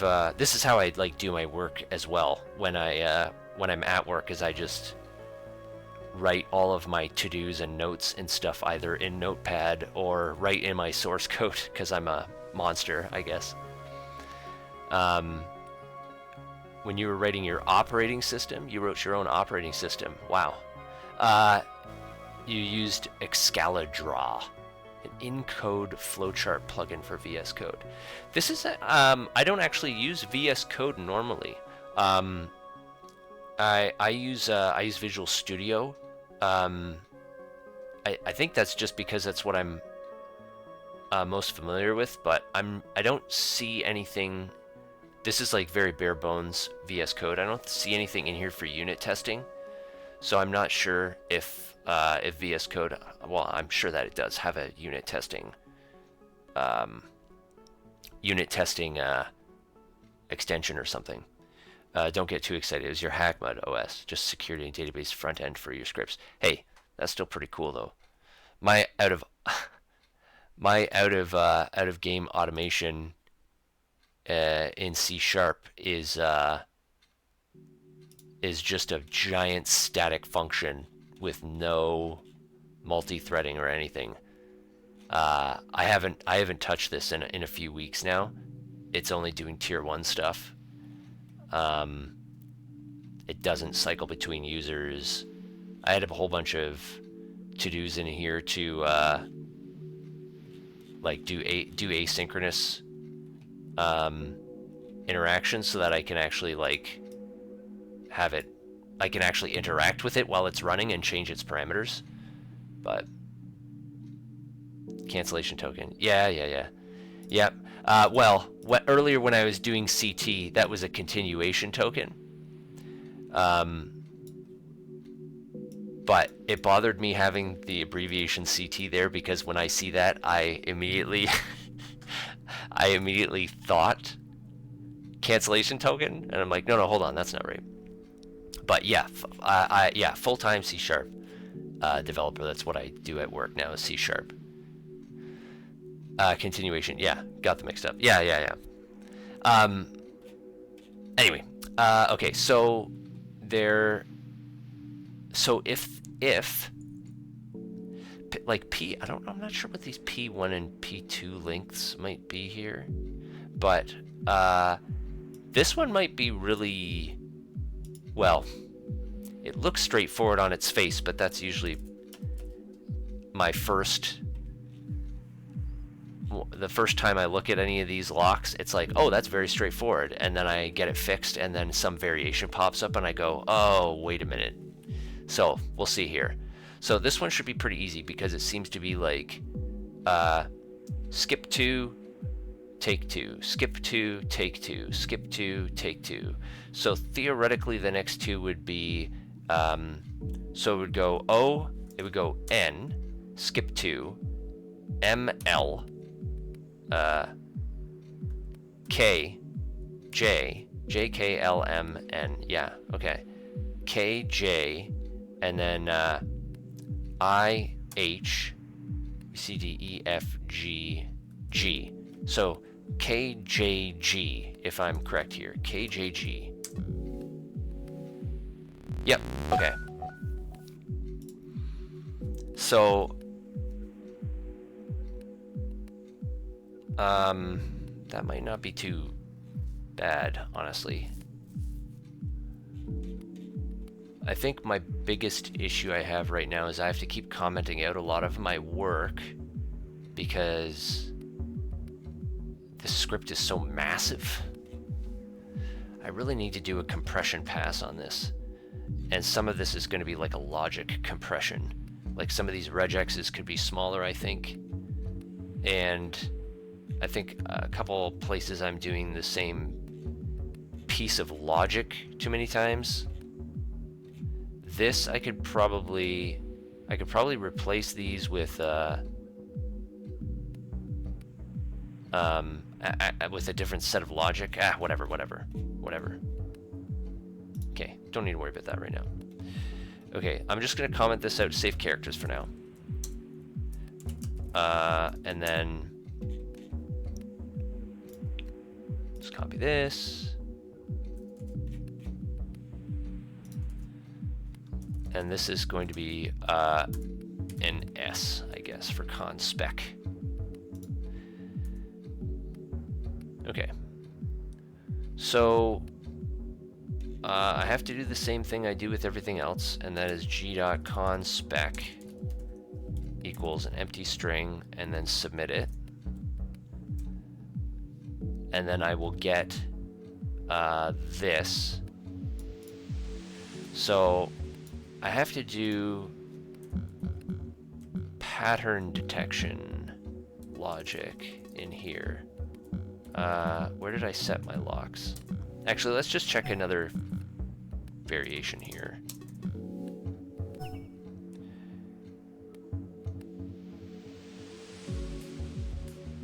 So it is still end to forward is the alphabet.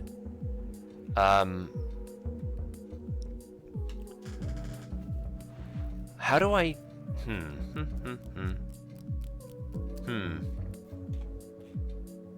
So...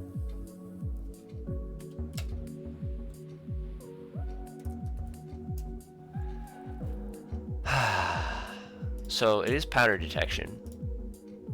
Is there a way to do this without storing the whole alphabet?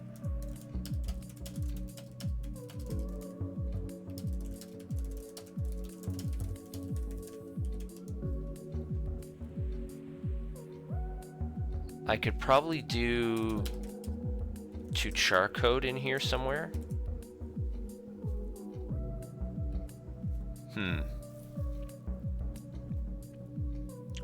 To think about this. This is the less typey, more thinky part of the process.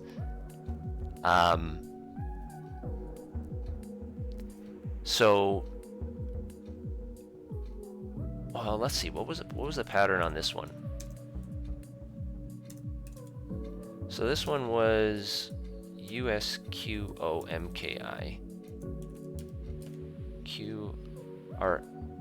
QRSTU. So it went UTSRQ QRSTU M and OP. So this one's going up and down.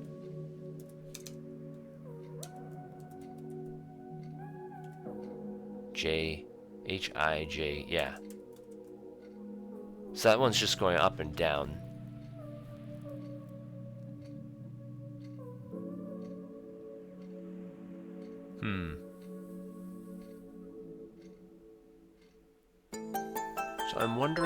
the, oh, registered DWAP.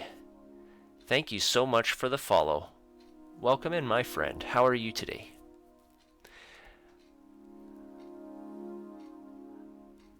So this one, I mean, this one's easy too. I think it's just, I've got to think conceptually here how to computationally detect this pattern.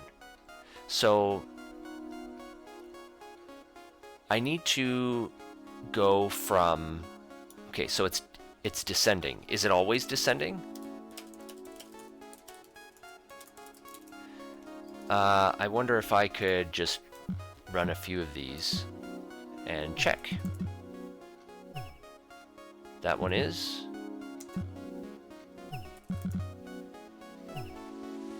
Ah, it's not. It's not always descending.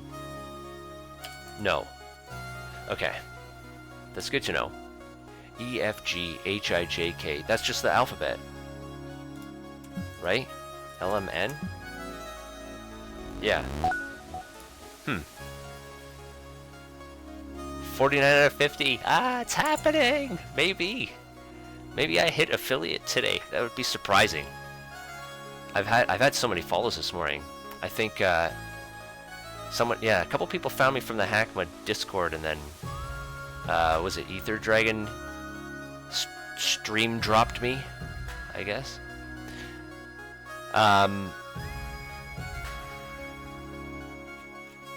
So, okay, so it's not always descending.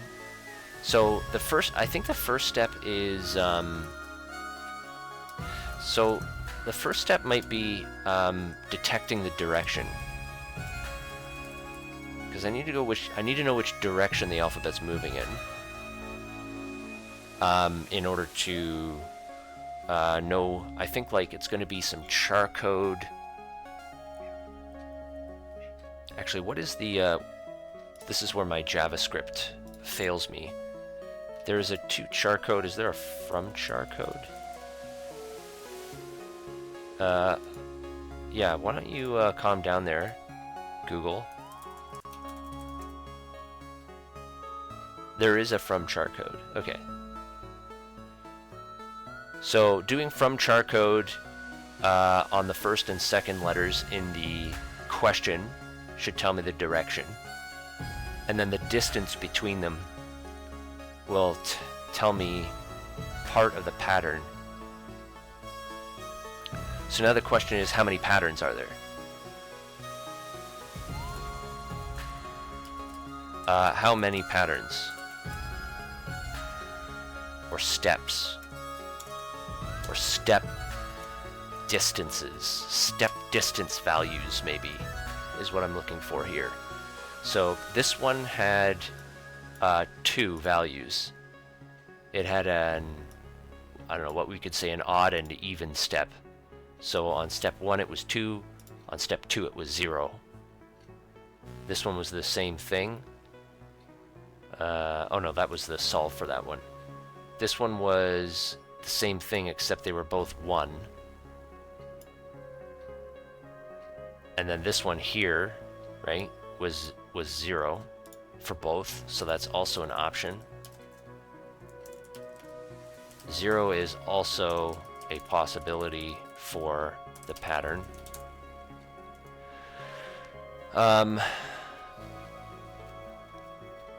Okay, so detecting the direction is pretty easy. Let's move this up here.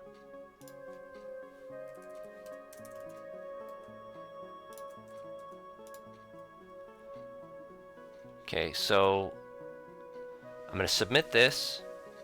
R is going to contain my alphabet.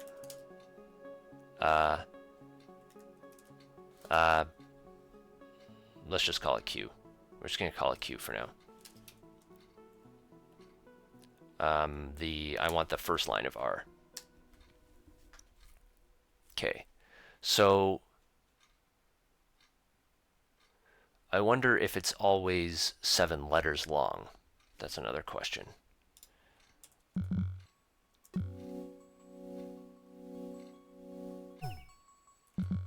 I guess it ultimately doesn't matter. But, well, it might, because especially if it asks for more than 3 in the sequence, that will matter too. I might be getting unlucky with the lock simulator here, which has happened to me before. Or maybe conspec has some kind of variance that's based on my account, like account NT did. I didn't get certain types of questions from account NT until I had a certain amount of data in my transaction history. Like I didn't have any large withdrawals from my account, and I had to do a bunch of them to one of my bot users before that actually gave me those. This one seems pretty... It seems to always be next 3 letters, and it seems to always be 7 letters long. So it looks like there's probably only room for 2 patterns, up to 2 patterns.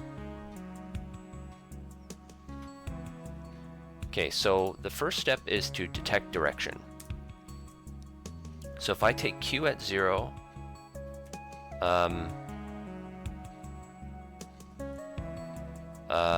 how's this used again? String dot from char code. Oh, I'm going to be typing that a lot, I think.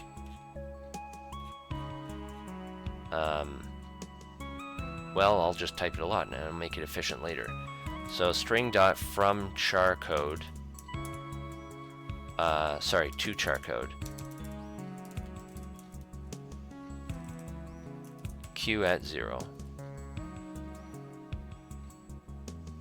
If this is less than this, then I'm going up. So what I could do here is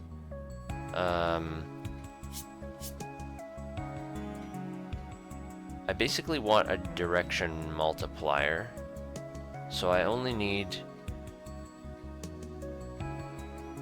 a negative or positive number here. So let D equal this minus this. So if this number is positive,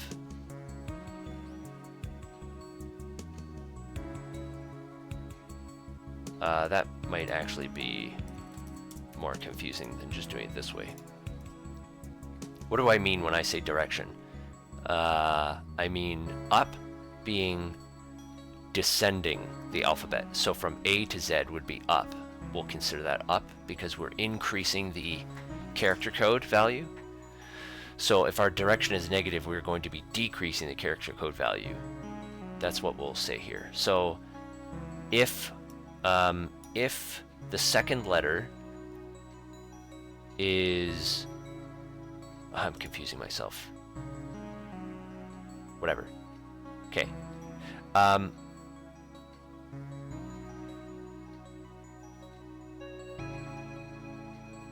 Okay, so this will tell us if it's going up or down. So if this is greater than 0, then make it 1. Otherwise, make it -1. If it's ever equal to 0, then I have gravely misjudged conspec, and we will figure that out when we get there. So if Q1, let me make sure I have my logic right. If Y minus Z is a negative number,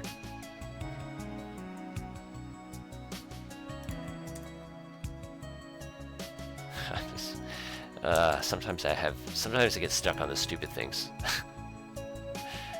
If Z is greater than A, so I'll do Z minus A, that'll give me 26 minus 1, which is 25, which means my direction is going up, which is accurate. I am moving upward through the alphabet. Okay, my direction is correct.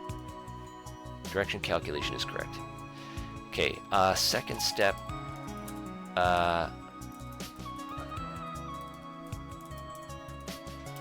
Second step is to detect pattern 1, I guess I'll call it. So pattern 1 will be the actual distance between those two. And I probably could have been more efficient then. So what I should do here is I should actually save this value. Let P1 equal the distance between those two. And then I can say then I can detect my direction based off P1. Okay. So the distance between these two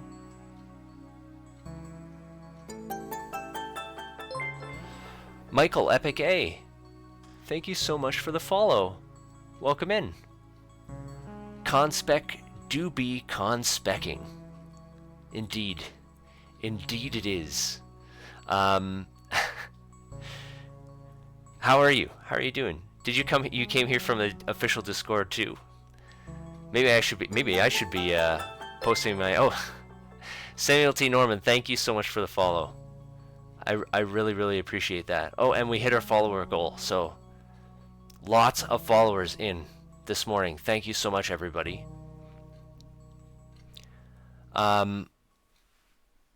You actually came here from just looking at Twitch. Oh, well, someone posted an invalid link in Discord, and you all have gone through the trouble of actually manually navigating here, so I greatly appreciate that. Thank you. Yeah, so, oh, Spenapsy, hey, someone posted it again 10 minutes ago. Wow, okay. See, I've got to target the right audience when I do my hackmud streams. That's the problem. There's so few people doing hackmud content on Twitch that hardly anyone in Twitch is like, let's see who's playing hackmud. It makes more sense to go right to the Discord. You fix the link. Except for Michael, who is the master of bitches. Michael bitches. Okay, so I've got my direction. I think this is giving me P1, so I could probably do P2 the same way by doing the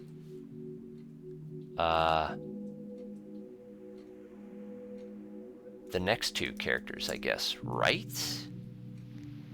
Is that what worked here? Is this P1 and this P2? Is that what always happens here? So P1, P2, P1, P2. That does seem to be the pattern here.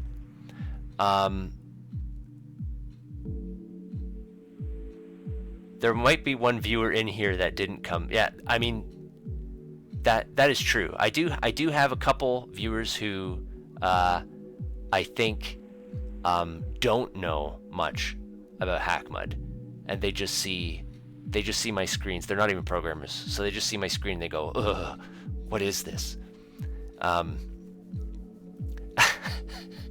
Michael, you will not get timed out, because I've had viewers just straight up pasting JavaScript code in here, and I very quickly learned to turn off that URL detection and symbol detection. So no, you are. However, if you don't know what Michael.bitches is, well, I can't officially endorse any hackmud scripts that may or may not get posted in chat. I'm just going to put that up as a disclaimer. I'm not going to be held responsible. Do your due diligence, please, before you run any scripts.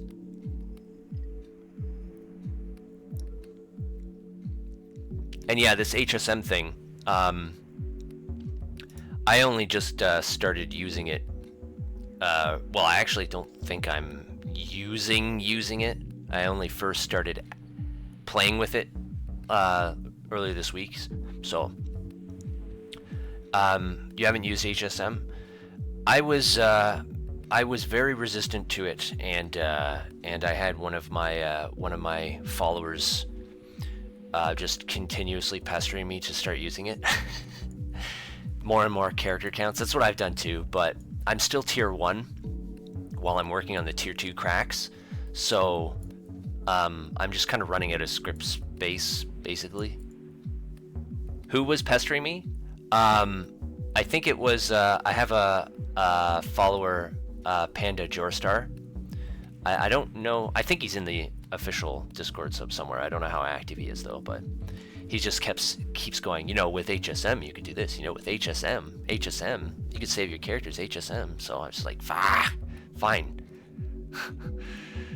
Anyway, it does. It saves me like 800 characters or so, which is, I mean, it's 800 characters. That's like 1 to 2 character upgrade slots. So I mean, it's not bad. All right. Anyway, I'm definitely going to need it because this script is getting very large. Though I only have 2 more locks, so it really depends. This one might not be too big because it seems like we're almost there just from this. Library script could help because you can offload heavy algorithms. I actually do have a library script on my other user here. And that's where I put a decorruption code here. So this I offloaded from my tier 2 scraper because my QR decoder doesn't do error correction. So it needs a decorrupted QR code. So that's one tool that I have here. I have future plans to do key management in my utilities script as well, because if I have 3,000 characters, a library script effectively doubles that. Yep, that's a very good point. You store your guns in Michael.library. Well, if your library is anything like mine, it punishes people who aren't me by taking their money, so I will trust that your library is working for you very well. And I'm not going to go look at it.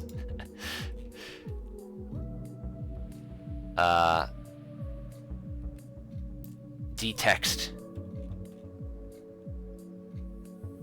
Dtext is just the name of my parameter.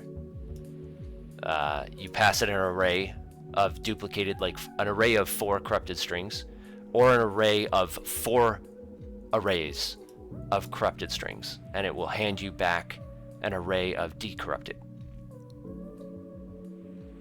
Have I done much programming outside hackmud? Oh yeah.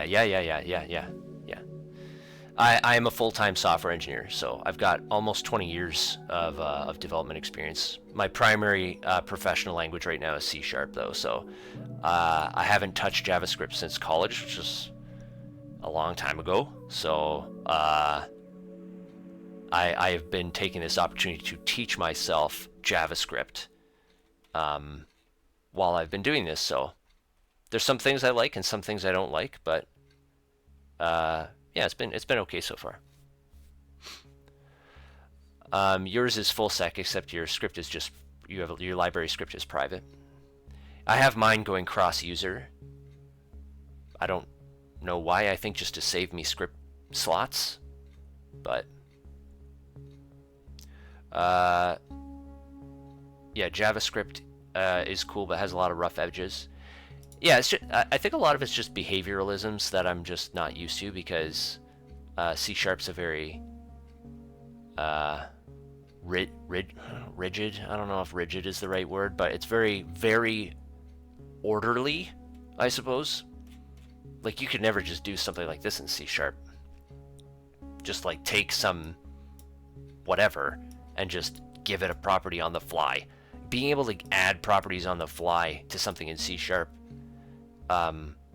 was something that until very, very recently was extremely difficult, if not impossible, to do that. Flexible typing or dynamic runtime typing even in C#. Strongly typed language. Yeah, I mean that's one of the differences. It's got there's a lot of differences in here. Being able to inline functions seems to be very common and you can inline functions, I guess, in C#. I mean, I've done that, but it's considered bad form to do your whole thing like that in C#. Anyone see the video where Microsoft employee got .NET running on the Nintendo? No. .NET running on Nintendo. Wow, that's going to be a very small runtime footprint if it can fit on that. Nintendo was 8 bits, wasn't it? It's AOT. What's AOT stand for? C# has anonymous functions. Yeah. Ahead of time. Ah, okay. Yeah, it's considered, like, from a design point of view, it's bad form. Like, it's okay to do an anonymous function, like an inline function, when you're doing like a link predicate or something like that, but you wouldn't want to,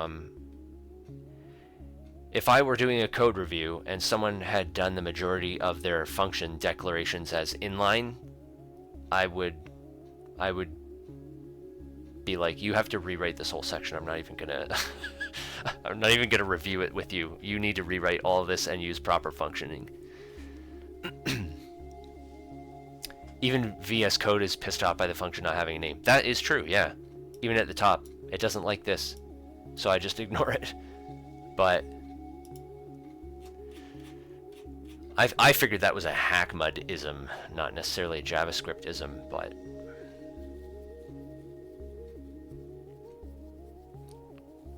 class-oriented brainworm. Hey. I mean, it's a good brainworm, okay? Don't judge my little brainworm. It's certainly a hackmudism. Okay, well, it's good to know I'm not going crazy then. Alright, so, if there's only 2 patterns, this might be enough to figure it out. So, I think the only thing I have to make sure here is that if I'm going to multiply my pattern decrementer to make sure I'm going in the right direction... Oh, hang on a minute. Do I need the detection now? Do I need the detection? Let me think about this for a second. So if I have, let's say I have A, B, C, D, E, F. Let's say I do that. Position 0 minus position 1, which is C. Sorry, position 1 minus position 0 will give me 2. P1 will equal 2 here. I should probably comment this.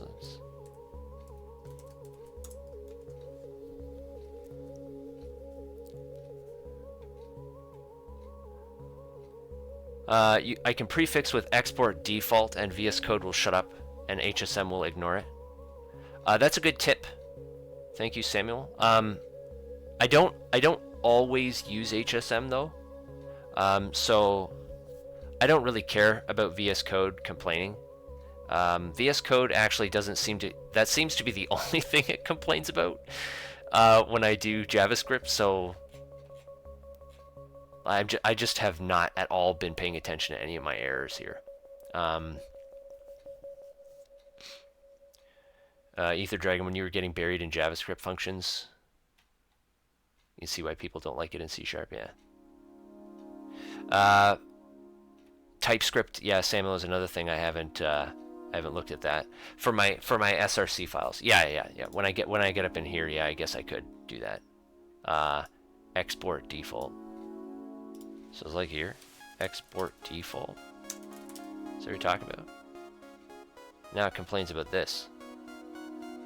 Private identifiers not allowed outside class bodies. Ugh. Maybe I'll look at that later. I don't want to get sidetracked on that stuff right now.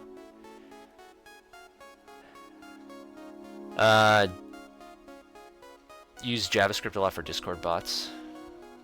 You should download HSM. I think all it needs is like Node.js and NPM. I think those are the only two things I had to get, and then you basically just have, you're able to just hit it from the terminal in here, so.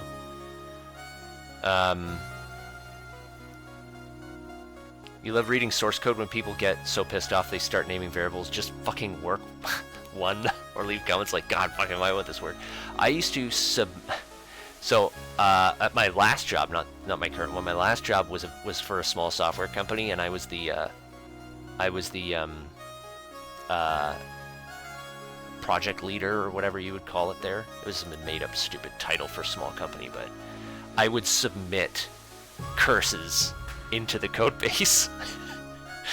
My comments were vile. I've most certainly cleaned up my my comment politeness, I suppose you could say, now that I'm working on a larger team. So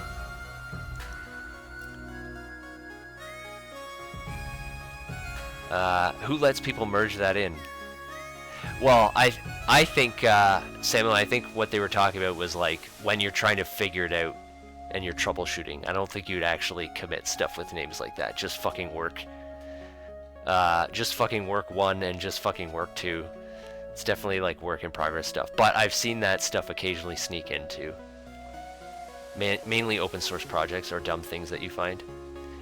Yeah.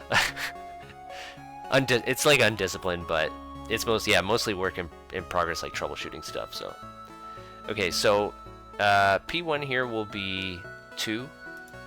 So that means if I do A plus 2, I will get C,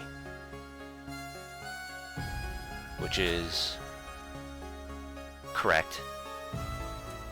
And then P2 will be the same thing here. Oh, but if I'm going the other direction, if I'm doing like F, E, D, C, B, A here, P1 will be minus 2. And if I do F plus minus 2, I get D. So I will always add P1. So that's probably correct. And the same thing with P2. I'm not sure if I need this pattern detection. I'm not sure if I need any of these comments. They're not really helping me out here. I think I know what I'm doing. The Magnera algorithm was a fun one to figure out. Yeah, I was having serious brain fog earlier this week while I was trying to work on Magnera, and I just couldn't do it. I had a rough week at work too. I was dealing with a lot of optimizations, and I was doing pair programming, and the other guy kept clobbering my work and giving me horrible, messy branch merges and stuff. And so I was getting too steamed. My hams were getting steamed, and I just had to step away from Magnera for a few days. I'd just be like, I can't. I don't have the brain juice for this.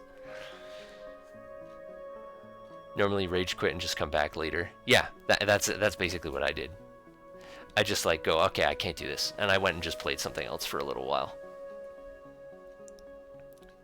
Keyboards and wallet are much happier. Oh, are you one of those mad, angry typers, Ether, where you like just pound on keys and like a J goes like flying over your shoulder somewhere?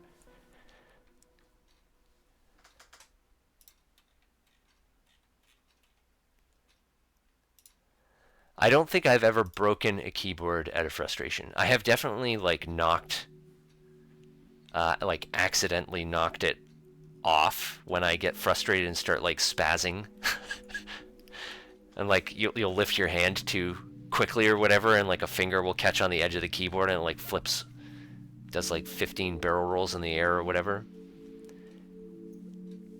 Like to hear keyboard clacking so loudly that neighbors can hear it. Got to get one of those mechanical keyboards so it's like even if you type gently, everyone within like 100 feet can hear you. Not broken a keyboard out of frustration. Keys tend to fly off when a mouse collides with it at curveball speeds. I'm using a thumb trackball mouse right now to try to help with my shoulder. I've been using it for work and coding, and I have another, just like a normal mouse that I use when my game requires that mouse. So anyway, okay. So I should be able to take, so it goes, what does it do here? It does P1, P2, P1, P2, P1, P2. So we're going to take the last letter, and we're going to do P1, P2, whoops, drag something, P1. So I should just be able to take Q at 6, which is the last letter we get, and do plus P1.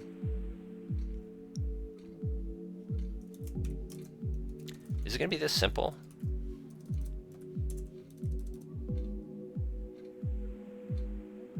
Oh, hold on. Plus P1 plus P2.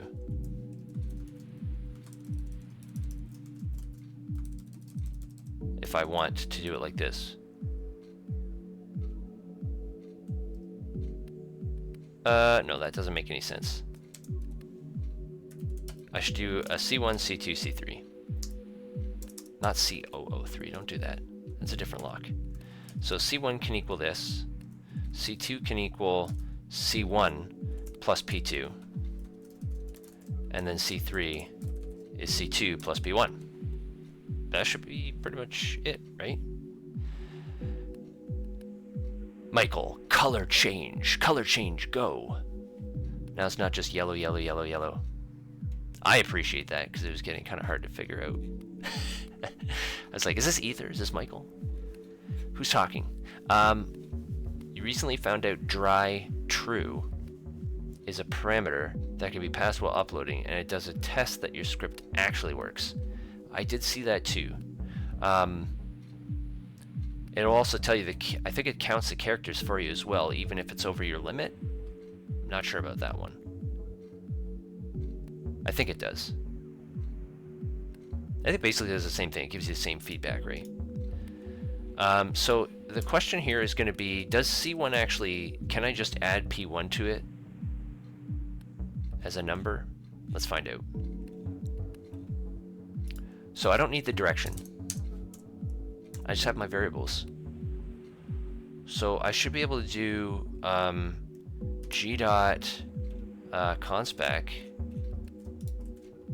equals C1 plus C2 plus C3.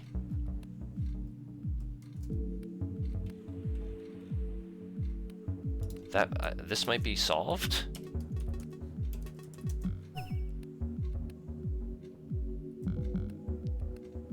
That'd be pretty crazy if I solved that already.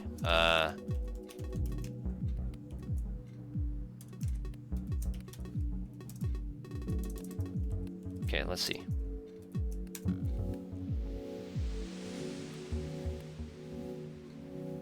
It doesn't test your script, it just parses.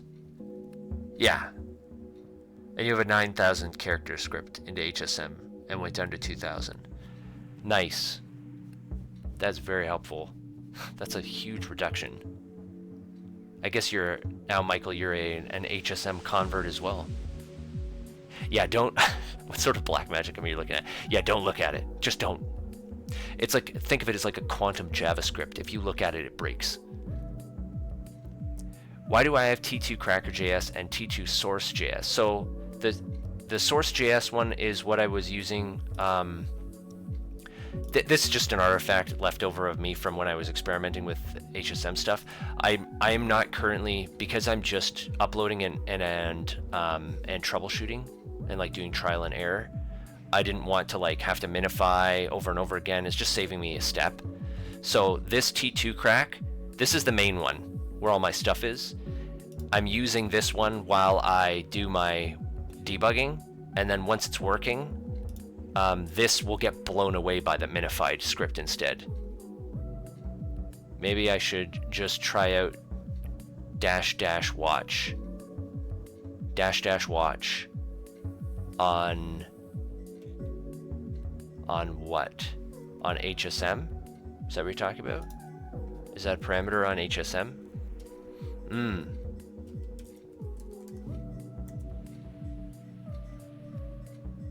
What? What does that do? Is that every time I save it, it minifies it? And there's also a no minify. Oh, what? Okay. Well, I am okay. I'm gonna put a note of that here. Reminder. HSM has -- watch and -- no minify. I don't want to I don't want to interrupt my flow, my workflow right now, but I will absolutely. Yeah. Thank you for that, though, Samuel. I appreciate that. Okay. So.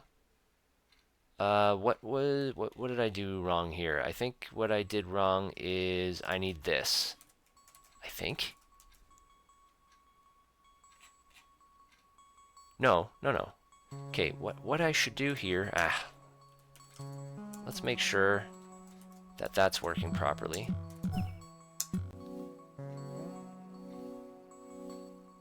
Man, it's taking a really long time. Magnara.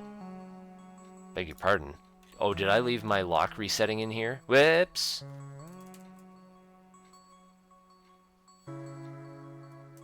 What I should do is this should be. I think that, yeah, that's. I accidentally left this restarting script in here, so I want this to be conspec. That's the problem. Okay, F. Press F. Pay respects. String.toChar code is not a function.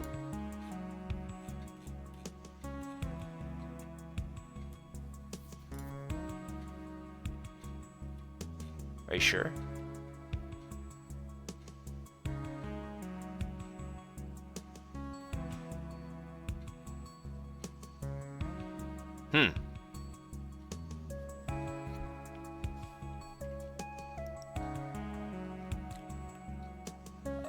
You do notice I'm using scripts.kind. I did have that just for my utility script. Charcode at. I mean foo.charcode at and then an index. So q. What do I do? Q.charcode at and then 1. Is that what you're talking about?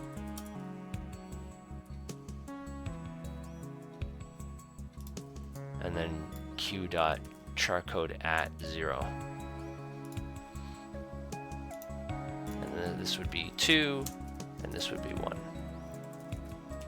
Okay, let's try that. Also, that is also not working because Q is supposed to be R dot split by new lines at 0 because it's only giving me the first letter. There we go. Okay, so that's correct. Okay. Yeah, some of the functions, this is like me learning JavaScript and also learning the restrictions of ES6 because I've seen some functions that I wanted to use but weren't available in the version of JavaScript, and then other things that's just like I'm spoiled by having IntelliSense, so that's a JavaScriptism, I guess, because it's weakly typed that you can just reference whatever you want here, and if it doesn't exist, then it doesn't exist. What can you do? Alright, let's try this now. Okay, so it didn't work, so let me see what these are.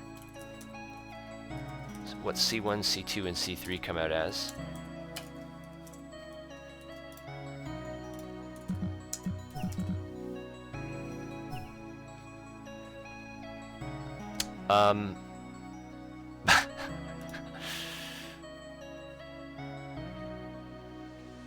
Okay, well, that's not quite what I wanted because it's just string concatenating them. JavaScript.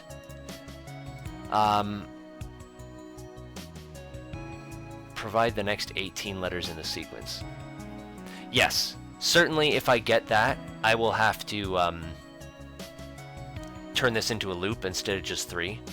But I want to make sure that I get the syntax of adding these letters together. That's not a real one. Okay. I found some, like JavaScript doesn't have a char type. Only strings. Okay, so I have to convert this. I have to convert this to a character, to the ASCII. Then I have to add a number to it, and then I have to convert it back. And I have to do that 3 times. So it's probably worth making a function for that. I'm gonna say add char, maybe I'll call it for now. So I'll have a string. I don't know, whatever. I'll have a string s and then an I amount. So I'll do or this one I guess I should do. So s.charcode at 0 plus I, and then do is it string dot from charcode. Whoops. This. That's what I want to do, I think. You just ended up storing the whole alphabet? I almost did that, but I don't think I have to because the progression looks mathematical. So I mean, like, will I save? The question is, will I save? Can it be done? It can be done mathematically in a loop. That's also true. Like, this could be a loop, but the question is, will the loop itself save me characters here? Not sure. Probably. But, if I call this just AC, so C1 will equal AC of Q at 6 and P1, and this will be AC of C1 and P2, and this will be AC of C2 and P1. That should do it.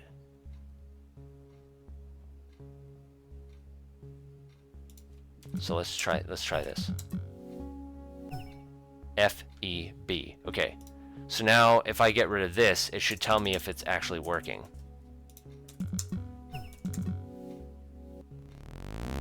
Boom. 50 millisecond solve. How did HSM just golf ASCII art? Don't think about it. It does crazy string manipulation to find repeating string patterns, and like minifying is, so if you have a repeating pattern in your ASCII art, it'll save the pattern and then it'll just repeat that pattern whenever it needs it. It's nuts. Okay, so now we're gonna let this run here. What? Oh.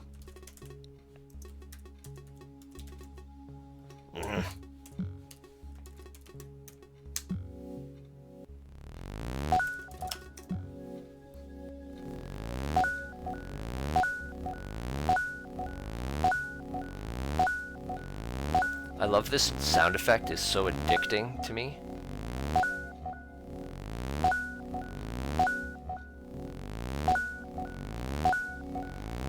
It seems solved to me. I haven't seen any curveballs here.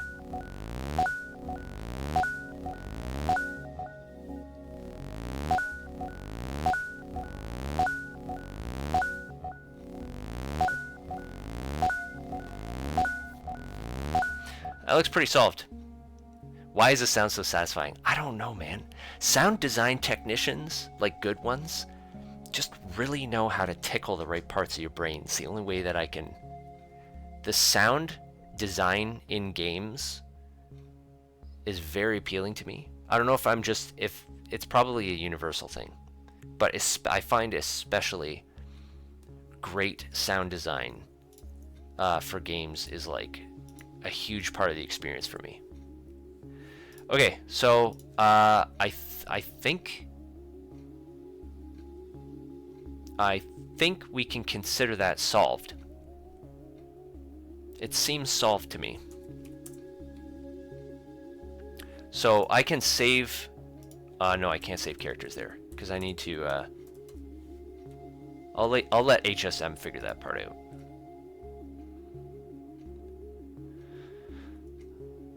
I suppose I could save some characters maybe by doing. Nah, I don't care.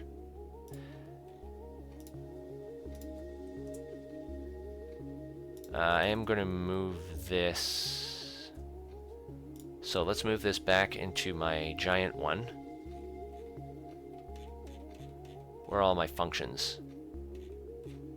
Get GTX. I want to collapse some of these. That's well, just for the sake of commenting.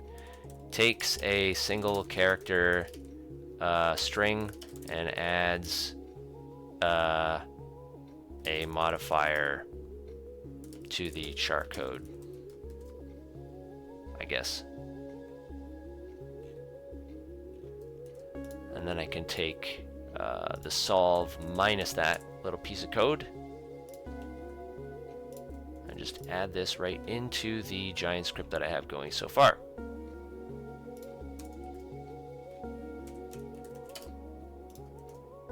Okay.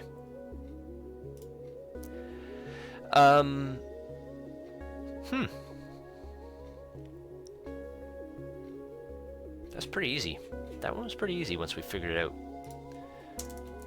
I'm gonna consider that solved. All right. Next is this one. Locksim.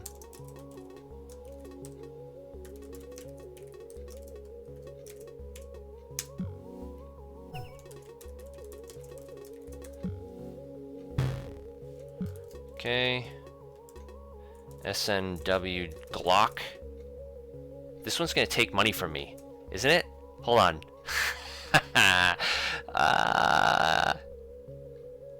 That one almost took money from me, I think.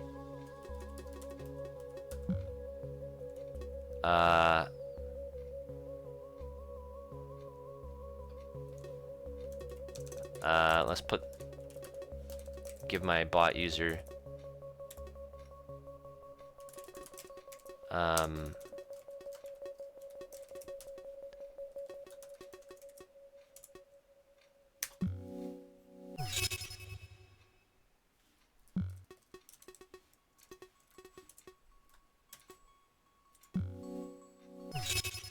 okay, I don't care about you know what?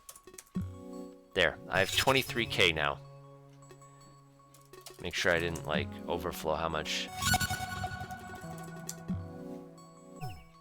12 million. No, I'm good. Rosie Millionthie. Thank you very much for the follow.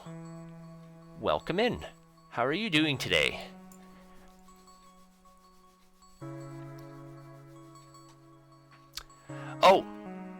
Oh, hello. Sorry for bothering you. Hey, Rosie.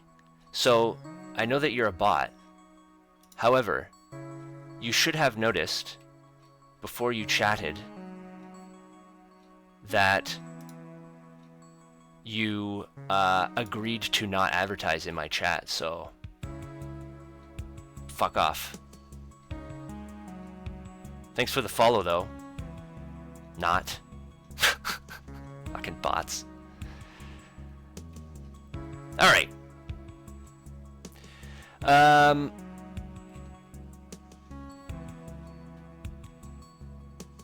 Only follow just to send that message. Hey, you know, every follow counts. right now. So, whatever.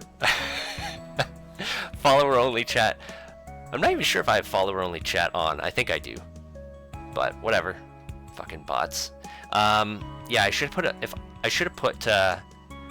Lockstack on my Twitch chat. That would have stopped that. I just need a Contel and then a high prime. I don't even need tier 2 locks for that. Okay, so, right. I got rid of all my money because I'm pretty sure this one's gonna steal money from me.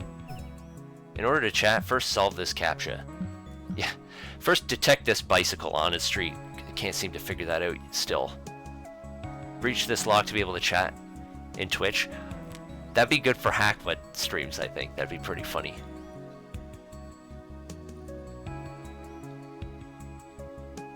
You can do that? What if you actually do that? So you would have to, I guess you could have like your Twitch mod bot have a hackmud whitelist, and then like you actually have to, they have to breach like a bot user that you have in order to get whitelisted. That'd be awesome. That sounds like an awesome idea. I think I would repel some of my viewership, unfortunately, so I won't do that, but that'd be pretty cool to do that. Or you could just have like a challenge mode, I guess. Anyway. Alright, let's watch this thing take money from me, I guess, is what's gonna happen now. SNWGlock. Seems like your balance could be more secure. Fair.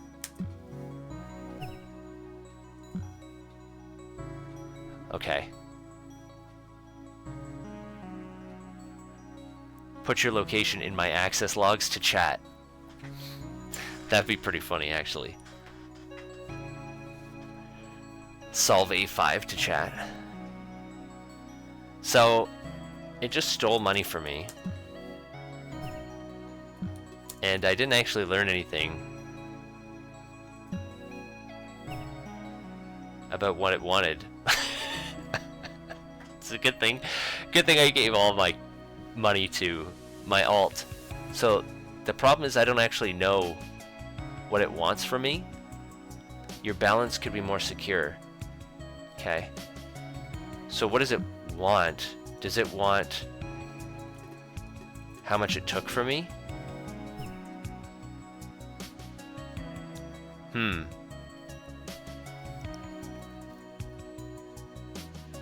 Trust needs that GC. It's true.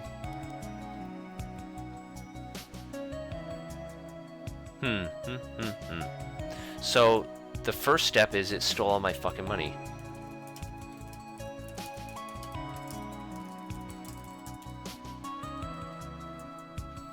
I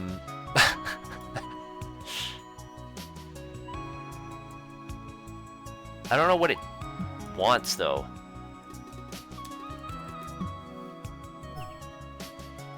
Seems like your balance could be more secure.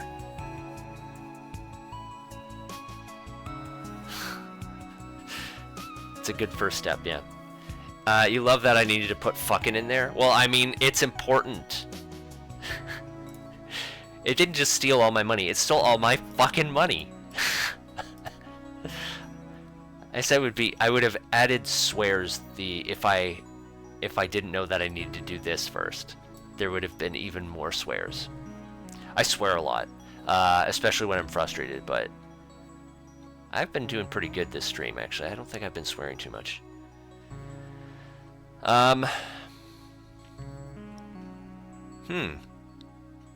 So what is step 2? Alright, well, let's go look.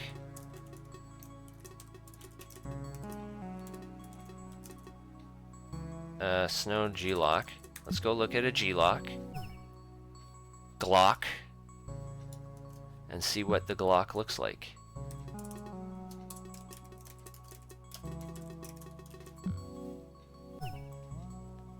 Accounts.balance fucking is true. My fucking balance. So it has a max and an expire in seconds. So something is expiring. Something has quite likely expired or is about to expire, maybe, on this. So it has a max amount, which I'm guessing is how much it will take from you at once. So this one's 1,000,000. It doesn't really have any other hints there. It has expire.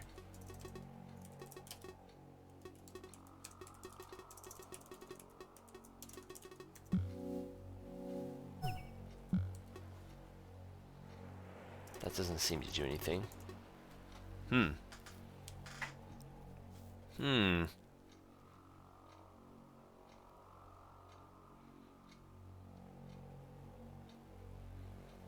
This is interesting. Let's see. Actually, let's check something else here. So, what if I do a higher rarity? And then we can compare the difference.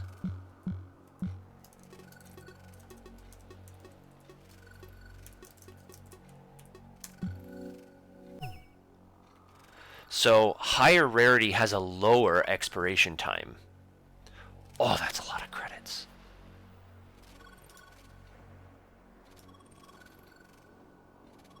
$148 billion. Oh. Gross. That's gross.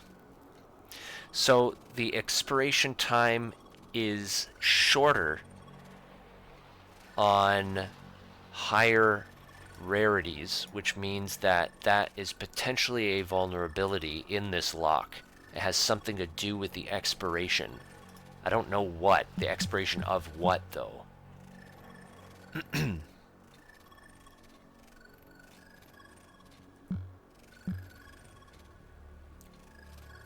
The expiration of what?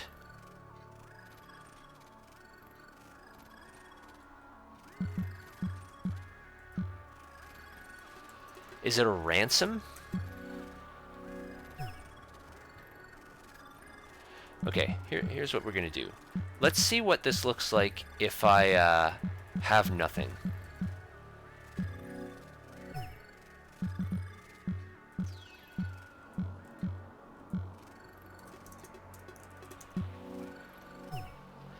Not an elite balance at all. It's true. So what?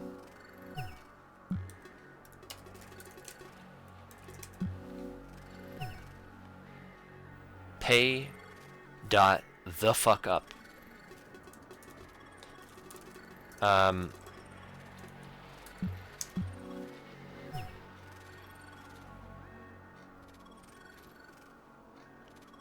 That did not do anything. There's nothing there that helps me. Not an elite balance at all. I don't,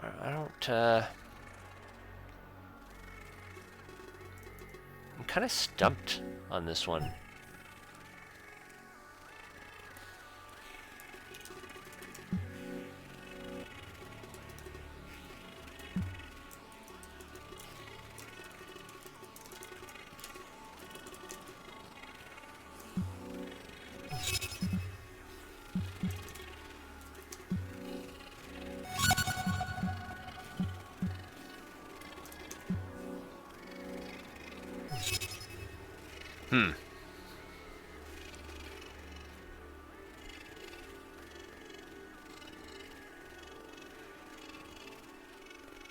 Glock scare you? I mean, that higher tier Glock that can take up to 148 billion or whatever it was. Yeah, that is pretty damn scary. You were wondering how Beta games the system on LockSim, and now you get it? You don't know what to say? You don't want to give a hint? That's fair. That's okay. I'm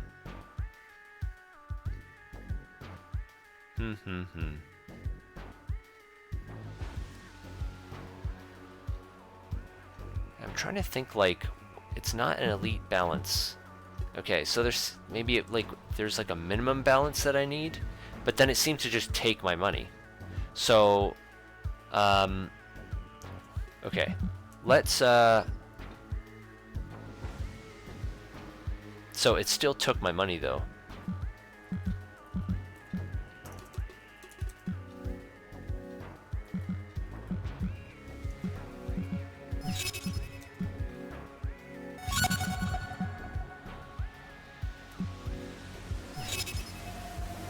No, it just takes it each time.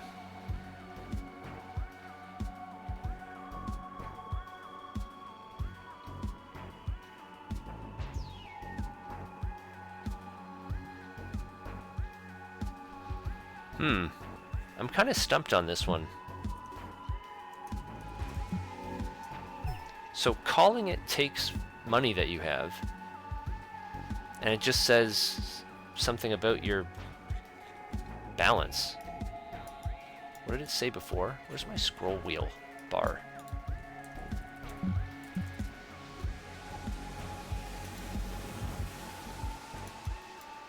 Something, what's going on here with my, can't seem to scroll up in here for some reason. What's going on? Whatever.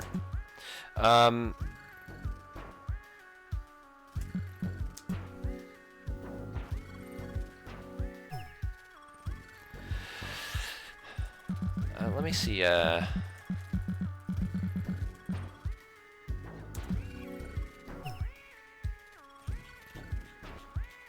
can scroll, but my scroll bar is missing for some reason.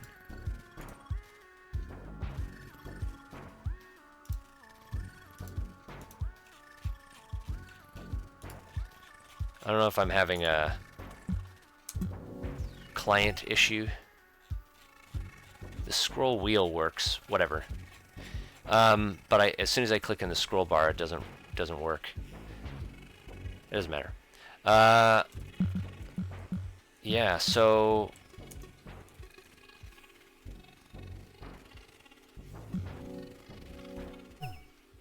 not an elite balance because I'm broke. But I don't know what it wants. Like,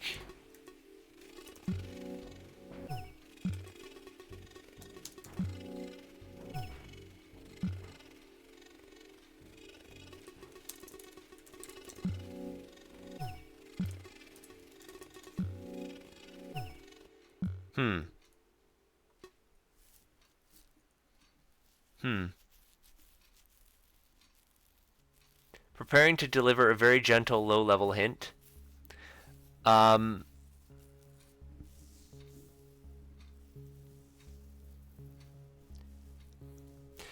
honestly, Ether Dragon, I think I'm okay with that because I'm pretty stumped. I don't really have any ideas at all, so I can take a low-level hint.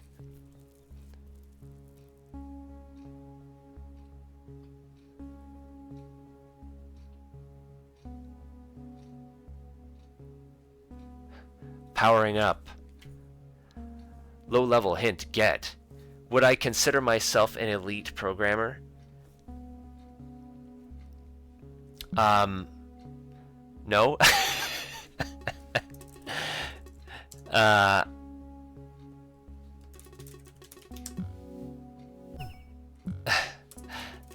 But I am elite. Is that one? Is this supposed to be like? No, that's not it. Am I supposed to fill in the blanks there?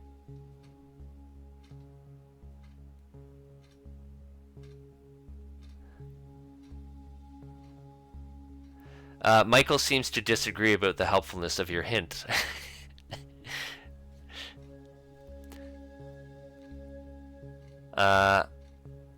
Am I supposed to do like elite?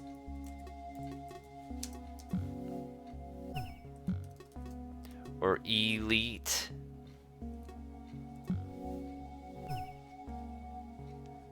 It's useful. It was very gentle. Lots of inference. Okay. It's useful for the text I'm seeing, but not the whole lock. I'm on the right track. I'm on the right track with this. Snow. G. Is that also a blank? Snowig? Snowing?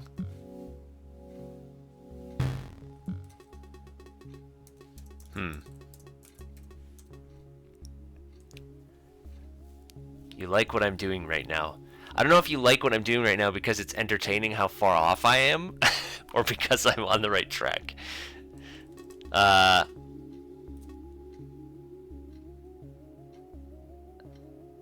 Not an elite balance.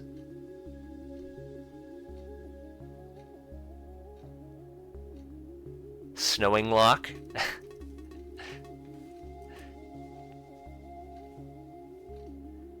Yeah, I'm not...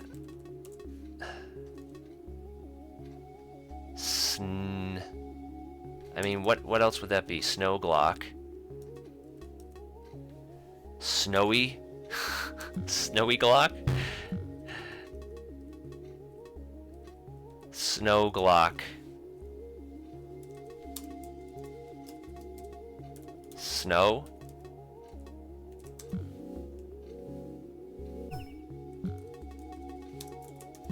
Snow?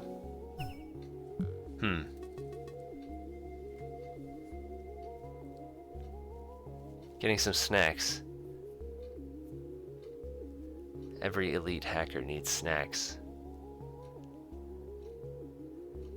Have I solved account NT by chance? I have, yes. They're quite similar. They're quite similar.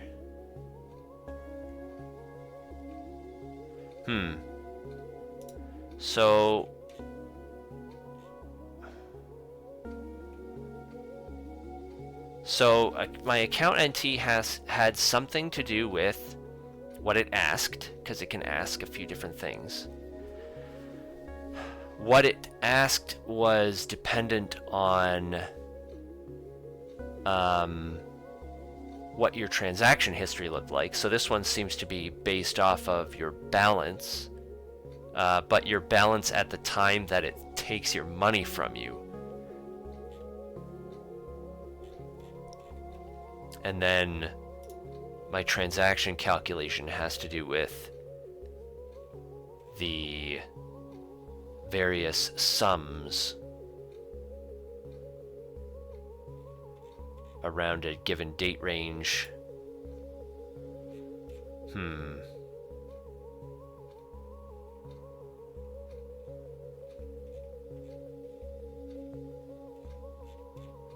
Is blah blah blah blah blah blah blah.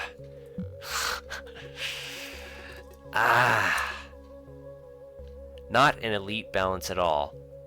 What is an elite balance then?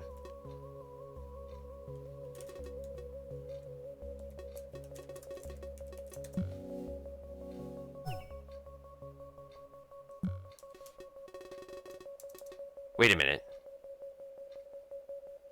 Not an elite balance.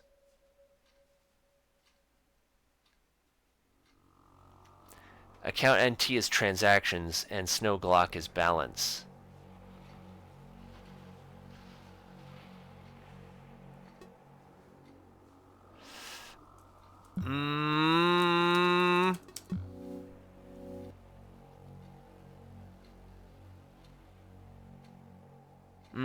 Not an elite balance at all. That's not an elite balance at all. So what would be an elite balance? What would be an elite balance? Elite? Perhaps? Would elite be a balance? Is this an elite balance?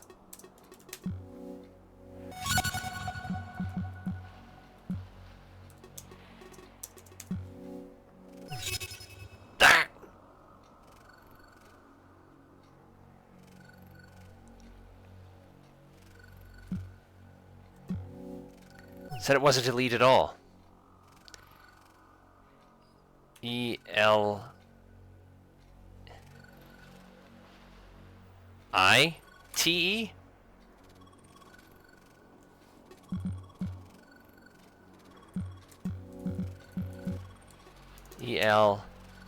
E-L-I-T-E?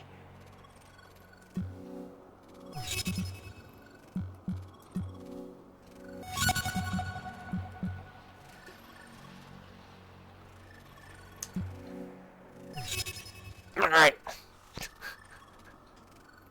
It's too elite.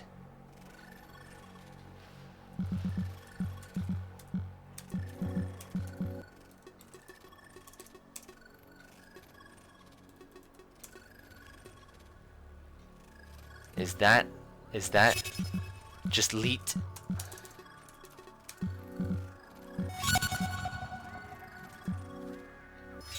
Ah.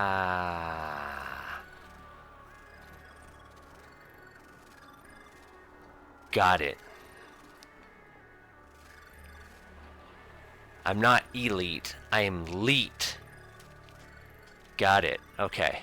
Thank you. Those actually were some gentle hints. I appreciate that. It did not totally spoil it for me. Actually, I would say it didn't spoil. It didn't spoil it at all. So I guess the question is, can I get my money back? Or does it cost you 1,000 GC every time you do it? This looks like a... If I was breaching an NPC, I would get my money back. In practice, the lock will send the GC to your target. So I'm guessing then when you breach that target, you get all the money you would have got plus whatever you lost to Glock. I mean, I think I've had people say that it's best to do your tier 2 cracking with no credits. It's going to be used to build up another NPC. Ah, that's okay. You got a few thousand from me. Okay, so the solve for this is actually a little bit more complicated.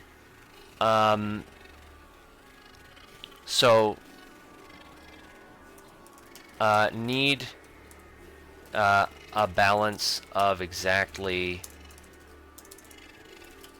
1337.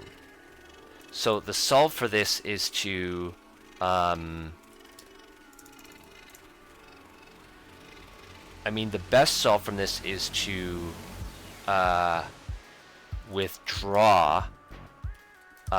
So deposit all money with bank user, then withdraw from bank user, or deposit all except whatever, and withdraw up to 1337 from a bank user. Actually, I think it's better to make sure T2 cracking user is always at 0 GC balance to protect me, ultimately. So that's probably the safest, easiest thing to do. And then when I hit the lock, withdraw that amount, and then do lock again. But lock has an expiration time, right? So that gives me a fixed amount of seconds to continue to finish breaching that NPC. Now that the sim has been breached, so it just looks fine. I'm imagining until that 300 seconds lapses. So once I breach that, I have a limited amount of time to finish breaching, which explains why the higher rarity Glocks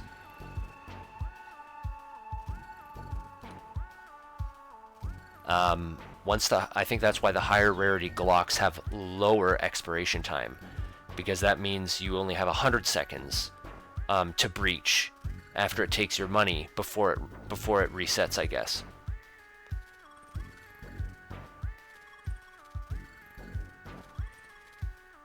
I have to reset the lock. I have to reset the lock manually, or it will reset after expiration on its own.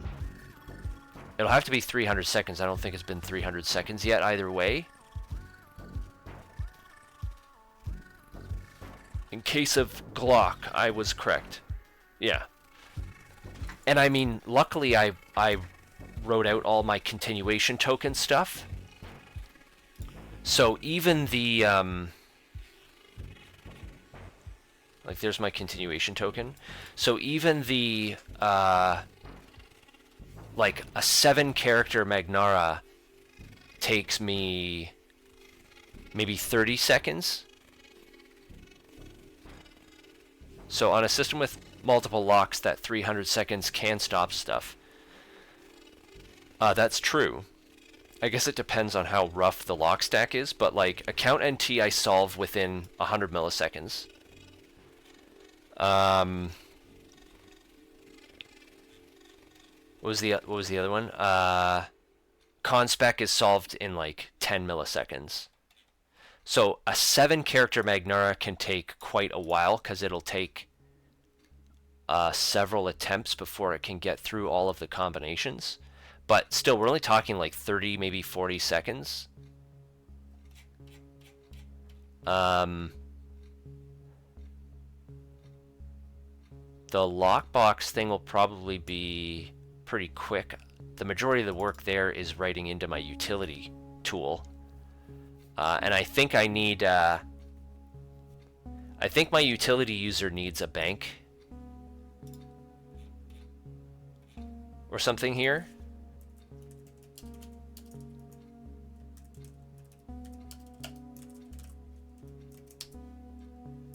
So this is to do key management, and this is self-explanatory.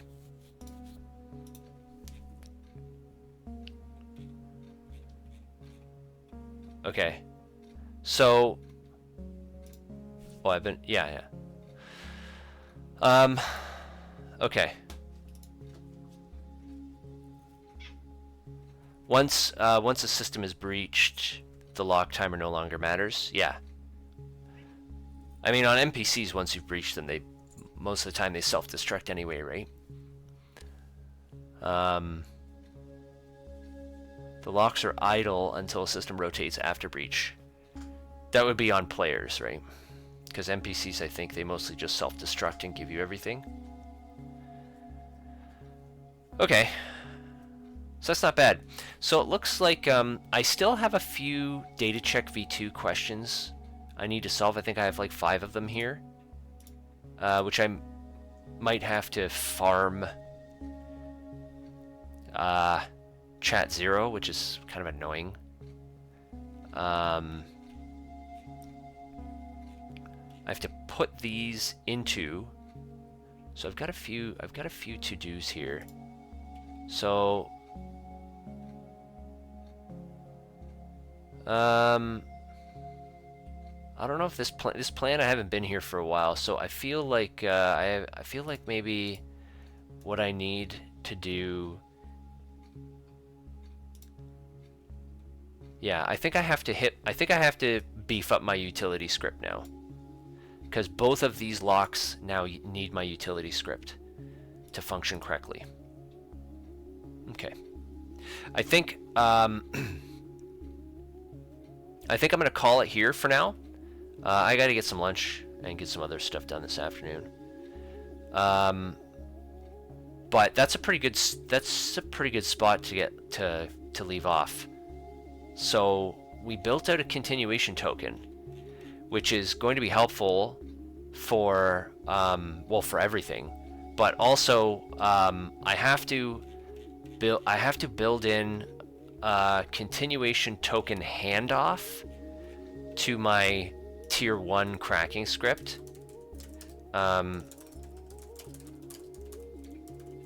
Handoff or 2, the tier 2 crack, so that they can kind of back and forth, so both of my scripts can cooperate with each other. So that way I can support cracking locations that have a mix, and then as I progress up the tiers, if someone is crazy and puts a tier 1 lock on their tier 3 or 4 stack, at least through the continuation token stuff, I should be able to handle kind of passing them back and forth. That'll be a little bit more complicated, because I'll have to detect when a lock is not supported in here, and then figure out how to hand it off. Probably waterfall them down the tiers. All right. Okay, yeah, so we'll leave off for there. Let's see if there's anyone. Oh, Thor's streaming, so we'll just go raid Thor, I guess.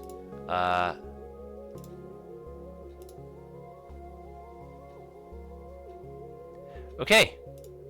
Well, thank you so much, everybody, for coming and hanging out with me today. Lots of new followers this morning. Accessible Im5, Gun Voidwalker, Ether Dragon, Hacktix. I'm not going to call it registered because I feel like that was a bot. Michael, Samuel. Oh no, registered. You're not a bot. You're a real person. It was Rosie Millionthie, I think, that was the bot. That dang bot. Yeah, you are very welcome for the stream. Thank you for coming and watching the stream. Otherwise, I'd just be talking to myself, which I do. I still talk a lot when there are no viewers or chatters. Okay. Anyway, have a great day. Rest of your weekend. My regular streams, if you want to see like me again, are Tuesdays and Thursdays at 9:30 p.m. Eastern. And Saturday mornings at about 9 a.m. Eastern. I do a bunch of bonus streams during the week too, on and off, so there may be more today, there might not, there might be some tomorrow, we'll see. Okay, everybody, be great, and be good, and I hope you enjoy the rest of your weekend and week. Okay, I love you all. Thank you very much for coming by.